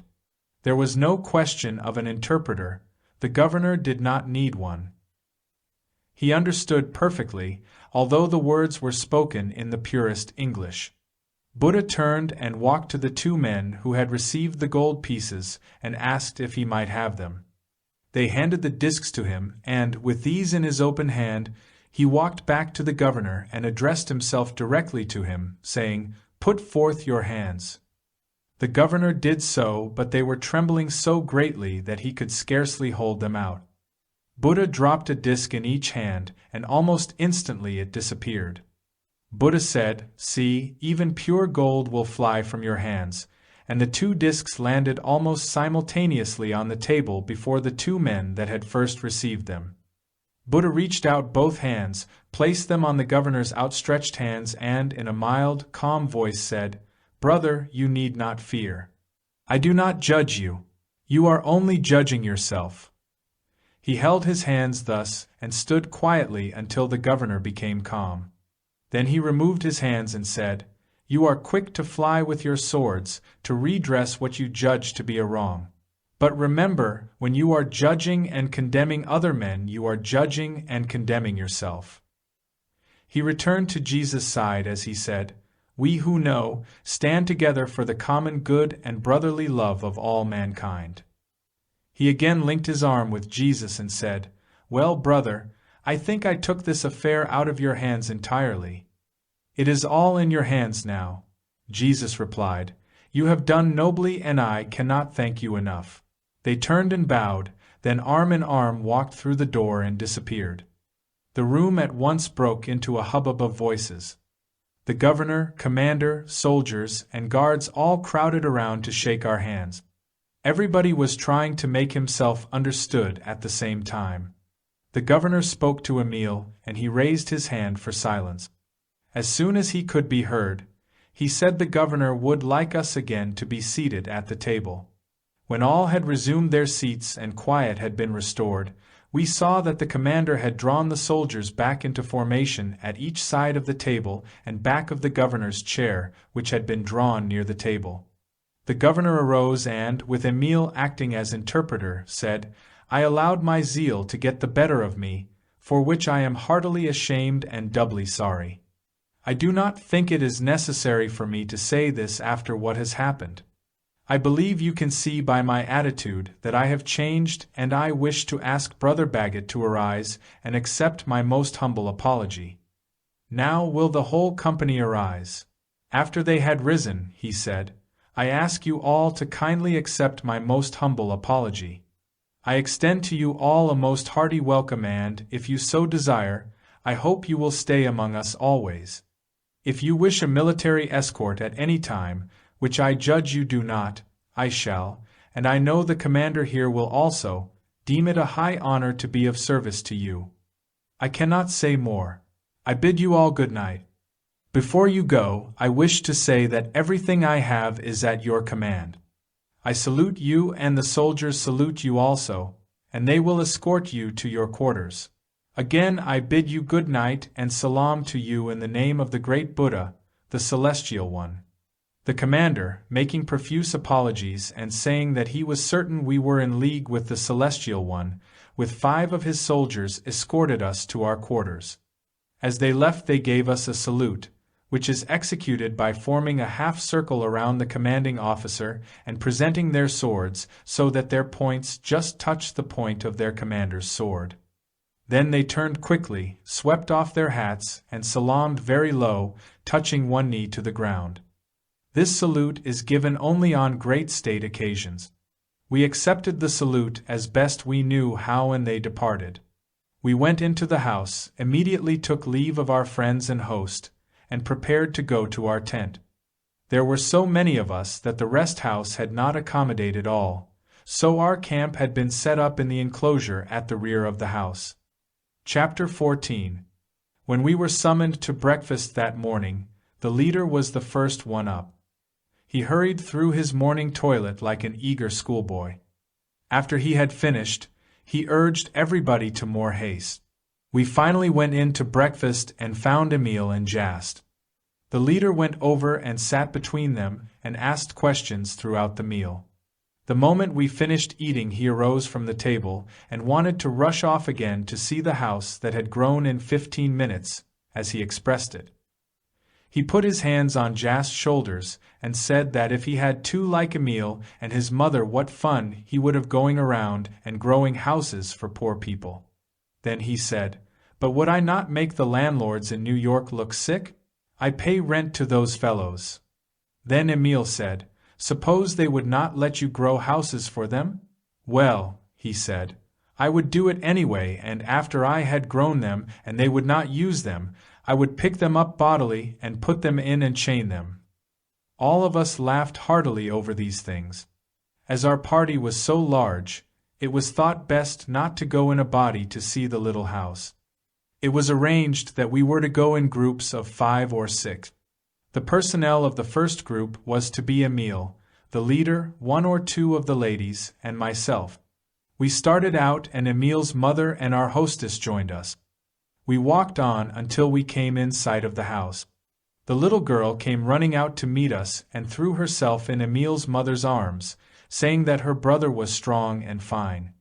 As we reached the house, the mother of the child came out, dropped to her knees in front of Emil's mother and began telling how she adored her. Emil's mother put out her hands and assisted her to her feet, telling her that she must not kneel to her, that what she had done for her she would do for anyone, that she was not to praise her, but the Great One, for the blessing she had received. The little boy opened the door and the mother motioned us to go in. We followed the ladies in, with our hostess interpreting for us. There was no question that the house was there. It contained 4 rooms and was very comfortable. It was surrounded on 3 sides by the most miserable hovels. We were told that the occupants of the hovels were going to move away, as they thought the house was of the evil one and might destroy them if they stayed. Chapter 15. Emil told us that there would be a meeting that evening somewhat like the one we had attended at his home village the year before and invited us all to attend. We accepted with keen delight. Just before the appointed time for the meeting, Emil, his mother, and I went to the child's house for the mother and sister, as they had asked to go with us. On the way from the house to the meeting place, we passed a number of dilapidated mud huts. The little girl stopped before the door of one of these, saying that a blind woman lived there, and asked Emil if she might go in and bring her to the meeting if she wished to come. This he gave her permission to do. The girl opened the door and stepped into the hut, while we stood waiting outside. In a few moments she reappeared in the doorway and said the woman was afraid and motioned for Emil to come to her. He went to the door and they conversed for a few moments. Then both entered the place. Emil's mother said, "That child will yet be a power for good among these people, for she has the ability and determination to carry out whatever she undertakes. We have decided to let her handle this in her own way, except that we direct and assist her, guided by what we perceive as the thing best suited to give her more confidence in herself. Let us see the method she takes to induce this woman to be present at the meeting. The fear that these dear ones hold toward us is beyond belief. Many are moving away from the vicinity of the little one's home, when you would think they would besiege us to assist them in obtaining homes like it. This is the reason we are obliged to be so careful of their feelings. While we desire to lift them all from their surroundings, as we did those dear ones, they flee from us at the first sign of our approach. I asked how she was able to help the child and her parents as she had. She answered, that was through the attitude of the child, and through her we could help them all. She is the balance wheel in that household, and through her we will reach this dear soul and many more here, indicating the huts that were about. It is these that we love to bring close to our hearts. That little home was not brought forth in vain. Here Emil and the girl appeared, saying that the woman wished the girl to wait for her, and they would come on in a short time. We went on, leaving the girl with the blind woman. When we arrived at the meeting place, nearly everyone had assembled, and we found that the high priest of the monastery was to be the head spokesman of the evening. We were told that Emil had met this Lama about 18 months before, and a warm friendship had been formed at that time. This meeting had been arranged, and we were there at the Lama's special request. This had been the occasion for their visit to us the last day on the desert. We were also told that the governor was next in authority under this man. A number of the surmises of our leader were confirmed, but our friends showed no fear whatever. Emil said that both of these men were going to be their close friends from that time on, and that it was seldom they were able to reach those as high in authority as these two, but they were content to let matters move on slowly. We were told that the preceding evening was the third time that Jesus and Buddha had appeared visibly to help them, and they seemed pleased that we had been there to witness the scene. They did not seem to look upon it as an added triumph, but as an opportunity to enable them to cooperate and work with these people. At this time the girl entered, leading the blind woman. She found a seat for her charge, a little to the rear and at one side of the room. After the woman was seated, the girl stood facing her, holding both of her hands, and, in a moment, she stooped forward as though she were speaking to the woman in a low voice. Then she straightened up and, letting go of the woman's hands, placed her little hands over the woman's eyes and held them there for 2 or 3 moments. This movement seemed to attract the attention of everyone in the room, from the high priest down. All arose and stood looking at the child and the woman, while the high priest walked rapidly over and placed his hand upon the child's head. As he did this, the child's frame shook visibly, but she did not change her position. The three remained thus for a few moments, then the child removed her hands and cried out joyously, "Why, you are not blind at all, you can see." She pressed her lips to the woman's forehead, then turned and walked over to our chief. She seemed somewhat bewildered and said, "I spoke in your language." "How did I do that?" Then she said, "Why does not the woman see she is not blind any more? She can see." We looked again at the woman. She had risen and, clasping the robe of the high priest in both her hands, she said in the native tongue, "I can see you." Then she looked around the room with a half-dazed air, saying, "I can see you all." She let go of the priest's robe and, burying her face in her hands, sank back into the seat she had been occupying, sobbing, I can see, but you are all so clean and I am so dirty. Let me go away." Then Emil's mother stepped forward. Standing directly back of where the woman was sitting, she placed both her hands on the woman's shoulders. The priest raised his hands, but not a word was spoken. Almost instantly, the woman's garments changed to clean new ones. Emil's mother removed her hands from the woman's shoulders.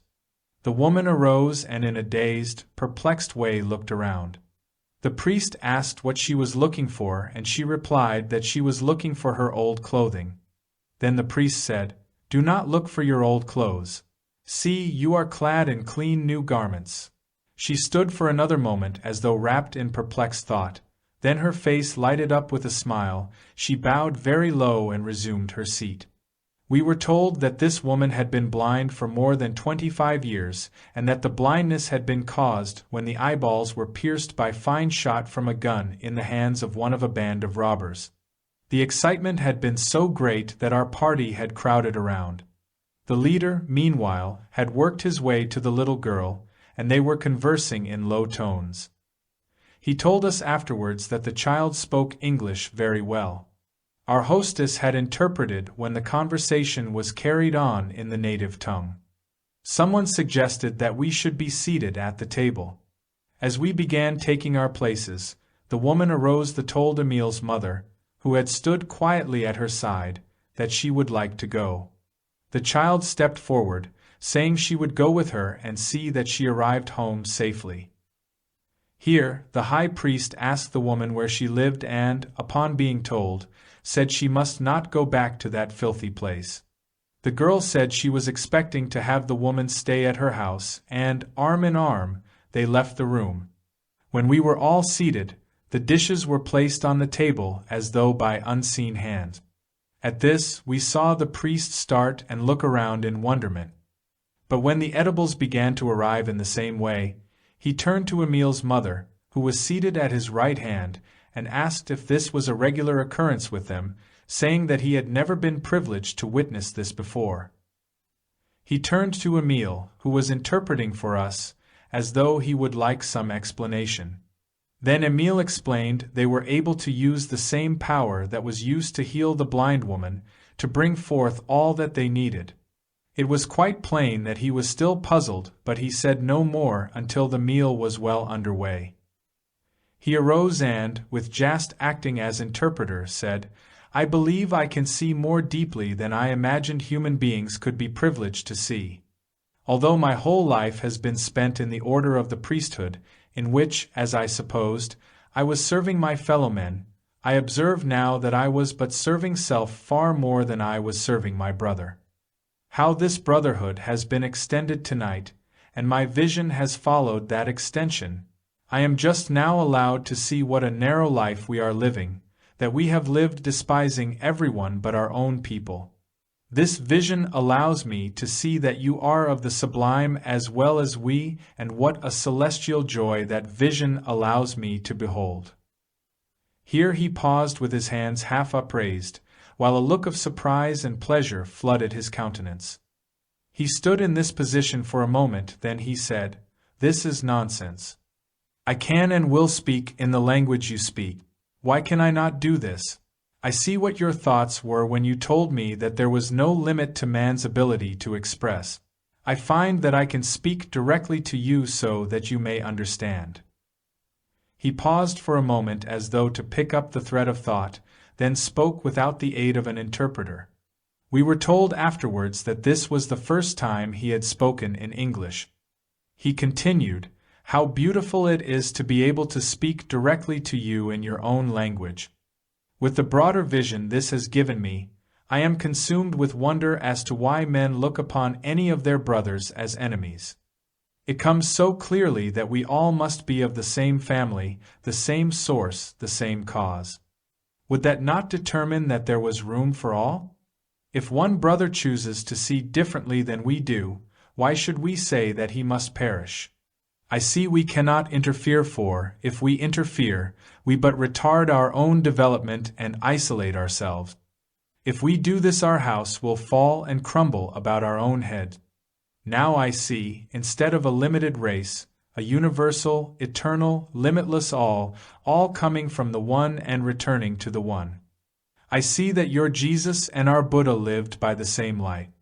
Their lives, as well as all others who live in and by that same light, must merge into the one. I am beginning to see where it all converges. The crystal clear light is shedding its radiance over me. I believe that man elevates himself to a regal position, but often, when he has gained that position, he can no more see his brother as regal. He wishes to be regal himself and his brother to be the serf. Why did that child place her hands on the eyes of that dear one whose eyes were closed? I see now that it was because that child saw more deeply than I, who should have had more knowledge. It is what you call a mighty love. It is the same which caused Jesus and Buddha to stand together, at which I did wonder, but I wonder no longer. Now I see that it does no harm to include you all, for, as we include you, we have the good that you have, and that can but benefit us. I can see that the power which will always protect you will protect me. The armor that protects me will in the same way protect you. If it protects you and me, it must protect all. The dividing line has disappeared. What a celestial truth! I see your thought when you say the world is God's world and the near and far places are His. If we see the near and far places together, they will be the same to us. We live in a place surrounded by our own world, not seeing the fact that outside our little world the whole wide world surrounds us, and that world will help us if we will let it. Then to think that God surrounds one and all. I now see the Holy Brother's thought when he said the doors are to be thrown wide to those who are ready to receive. It is said that man shall not only give ear but he shall become that which he claims to be and, sinking self, he shall be immersed in the brotherhood of man. It is deeds, not fine words, that endure. I can see that the way of progress is not only barred by the creeds of others but by those of ourselves. Each is directly claiming the graces of the Most High, each attempting to build up his own by dismantling and tearing down all others. Instead of using energy to tear down, that energy should go to consolidate the whole. The Most High not only made one nation of one life, but of one life all the nations of the earth. The time is now come when we must choose between creeds, and the brotherhood of man creeds are but the conjurings of man. The faith that moves mountains still slumbers in the seed of the plan. The height and grandeur are still there for man to attain. The law of enlightenment has preceded that of miracle. This law of enlightenment is the higher law of love, and love is the universal brotherhood. I now see that all that is needed is for each to return to the fountain of his own religion, to remove all false interpretations and cast out all selfishness.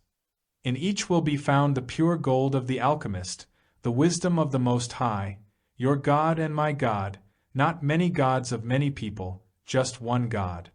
It is the same God who spoke to Moses from out of the burning bush.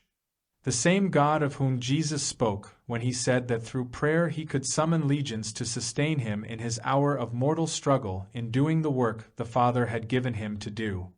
The same God to whom Peter prayed when he was released from prison. I now see the mighty power that can be summoned to the aid of those who will cooperate in the brotherhood of a consecrated life. Here he raised a glass and held it for a moment in the palm of his hand. He became very still and the glass crumbled to dust. Then he continued, "The armies before Jericho knew of this power when they blew their trumpets and the walls of the city fell. Paul and Silas knew of it when they released themselves from prison." Again he stood for a moment in perfect silence. The building rocked and swayed, great tongues of lightning flashed, and two great masses of rock became detached from the mountainside about a mile away and came rumbling down into the valley below. The villagers came running from their houses in terror, and we could scarcely restrain ourselves from doing the same, so violently did the building rock and sway. Then he lifted his hand, all became quiet, and he continued, "Of what avail are armies or navies, when man knows that God has this power and that his true sons may use it? You can sweep an army away as a child blows the down from a thistle. As for great battleships, they may be dissolved like this glass." Here he lifted the plate upon which he had deposited the powder that now represented the glass. He breathed upon it lightly. It burst into flames and disappeared entirely. He again resumed, "These legions come not to do your work or my work or to use man as their instrument. Man may call upon them to encourage, sustain, and comfort him in his work as master of every condition of life. With this power man may still the waves, control the winds, quench the fire, or direct the multitude. One may use them only as he has mastered them. He may use them for the good of the whole human race, or he may use them to drive home the meaning of man cooperating with God. One who is able in his divinity to call upon these legions knows beyond question that he can use this combined power only in true service to humanity, for he knows that it will consume him as well as defend him." Here the speaker paused for a moment, stretched forth his hands, and in a measured, reverent voice said, "Father, it is our great pleasure to have these, our dear friends, with us tonight.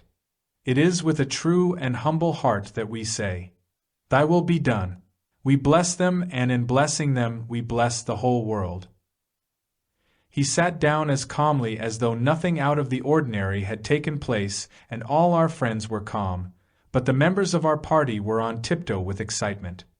Then the invisible choir broke forth with, "All know the power that's in a name, and man may proclaim himself the king, and then with humble mien, that man may rule himself supreme." Chapter 16.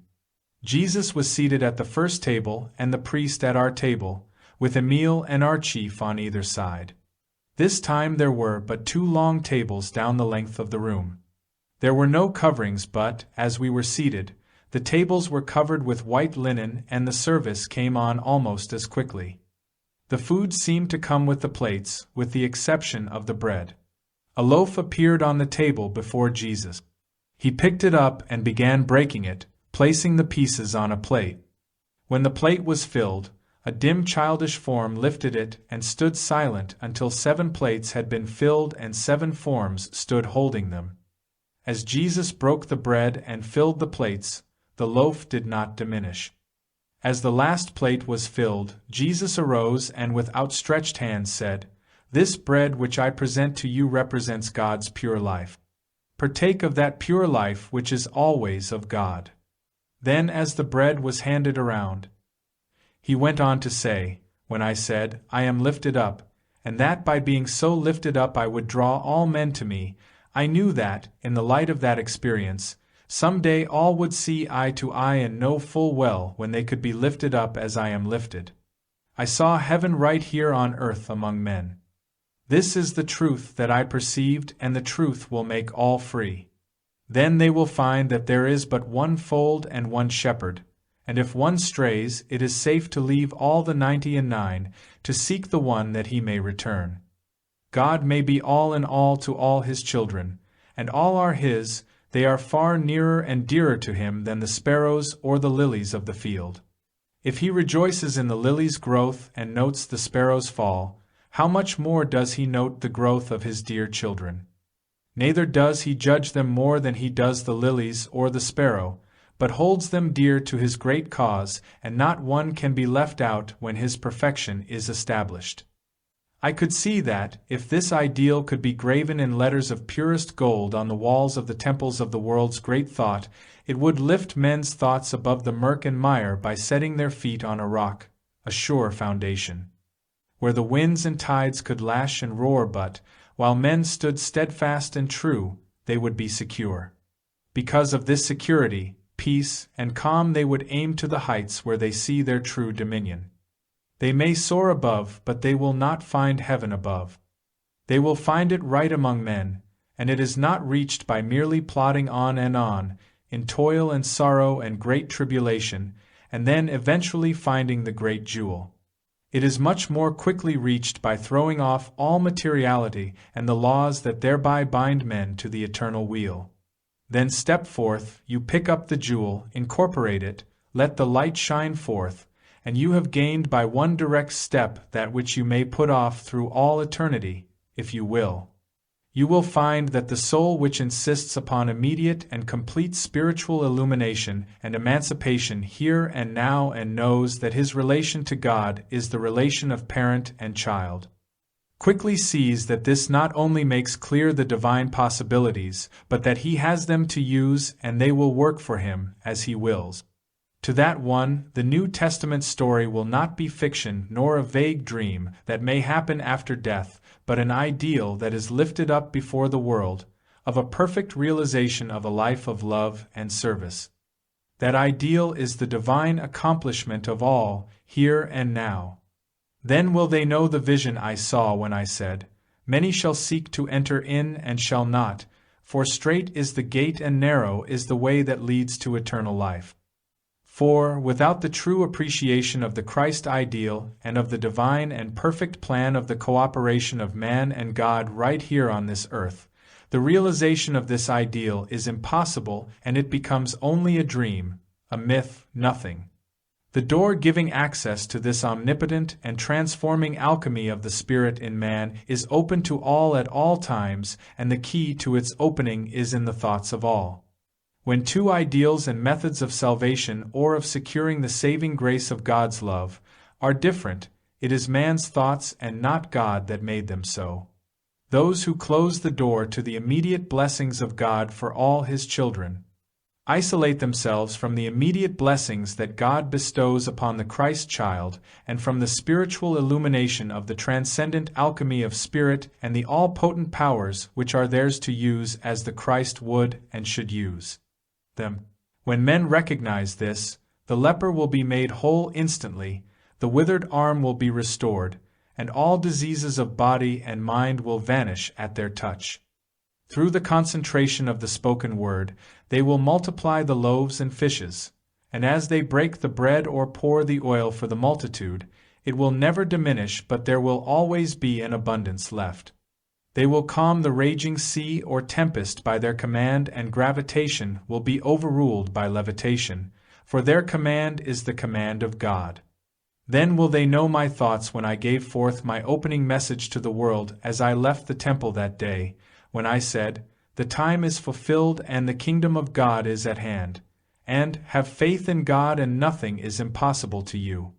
All who believe they can do the works that I do and will come forth and do them may do even greater works than I have done. They will know that it is a process of living the life, believing and knowing, then absolutely nothing is impossible to them. They will know that the Holy Spirit, the whole of the divine Spirit in them, says today just as it did long ago that, if they hear its voice and harden not their hearts, they will find they are the light of the world, and they that follow that light shall not walk in darkness. They will know that they are the door by which all enter into the light of life, and those who will go in and out by that door will find eternal peace and great joy, and will discover that now is the accepted time. They will find that the Christ but opens the door to their own souls, and the Spirit that dwells therein is the all-potent alchemy as limitless as the universe of God is limitless.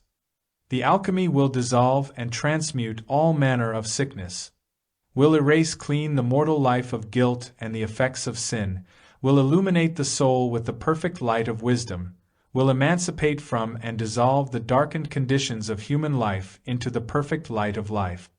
Thus, they will see they are not only children of nature but children of God as well. They will bring forth the absolute perfection of the individual and thus will perfect the race. They will bring forth the ideal and the divinely inspired prophecy concerning the final destiny of man here on earth, the identity of Father and Son, which is the second birth, the perfect mastery of man over every condition and circumstance. Here Jesus paused and the lights became brighter and brighter. Then pictures began to appear. The scenes were glorious bursts of splendor. The pictures would come on, a transforming hand would reach out and touch them, and they would develop into a great whole and become beautiful. There came on a great war scene. We saw men struggling and fighting against each other. The cannons were belching forth flames and smoke. Shells burst overhead, and among the great throng and men were falling on every hand. We could hear the roar and din of battle. Indeed, it was so real that it seemed certain a battle was in progress, but, as the transforming hand reached out and over it, all became calm in an instant. As those who had been fighting so furiously but a moment before looked up, the hand traced in flaming letters that seemed to spread over the whole scene, "Peace, peace, the blessed peace of God surrounds you. You can only hurt and destroy the mortal. But one of God's own you cannot destroy, and you are all His own children. You can neither hurt nor destroy each other." Then, for a moment, it seemed that men were again determined that the struggle should proceed. This determination showed on many faces, especially those of the leaders. But it appeared that the more determined they became to go on, the less cause there seemed to be for a display of force. It also seemed that the more they attempted to discharge the weapons of destruction, the less effect they had, for try as they would, not a weapon could be used. Then the hand went on to trace, behind every cloud of storm or war, if men will only look, they will find God. They will find that God did not create the clouds of storm or war, that man created them, and, if they will look beyond and see, they will always find God's hand upraised in peace. War is not set or ordained by God. When men war with each other, they are entirely outside of God's province or power. They are entirely immersed in a man-made realm where God cannot interfere in any way, and they will be obliged to go on in this way until they see the fallacy of such strife. If one is sufficiently strong in his realization of God power, knows his ability to cooperate with that power, and does cooperate, he can stop a war instantly, just as you saw it stopped in this picture. Then Jesus continued, I chose the way of the cross. It was not my Father's choice for me but my choice, that all might see they can so perfect the life and body that although it be destroyed it can be rebuilt and become more triumphant. The lights grew even brighter, until every vestige of limitation had disappeared. Not a wall surrounded us, not a roof overhead, not a floor beneath. We all stood together in boundless space. The 12 disciples came and arranged themselves near the great Master but did not surround him, for his presence stood out far more prominently than any other, with a never-to-be-forgotten brilliance and purity. The invisible choir boomed out, His kingdom is here, for, of, and among men. Now henceforth and forever, one man, one God. The transforming hand again appeared and traced the words, His kingdom is here now, among men, henceforth, forever, one man, one God. Then directly over Jesus' head were traced the words, All for one, one for all. Buddha then appeared, standing at Jesus' right. The priest and Emil walked to them and knelt before them, Emil at Buddha's right and the priest at Jesus' left. Jesus clasped Buddha's partly upraised hand. They raised their free hands until these were over and just above the heads of the two who were kneeling and said, Peace, peace, peace. A glorious peace rests over all. We receive you, our dear brothers, into the great council of God's beneficent love, and that love and fellowship includes the whole world. Then all those assembled bowed their heads and made way as the 4 passed through the assembly. As they passed, the disciples and a number of those assembled followed, and all passed on until they disappeared from our vision. When they had begun moving through the assembly, the invisible choir had chanted, We make way for these mighty brothers of love. For that love, the mighty love of God, redeems and unites all mankind in the great council of God's love, the brotherhood of man and God. As they passed from view, the great bell boomed out 12 strokes. Then, for a moment, the bells pealed a merry refrain and thousands of voices joined in, We bring the glad new year and a brighter day for all the world. Our second year with these great souls had closed.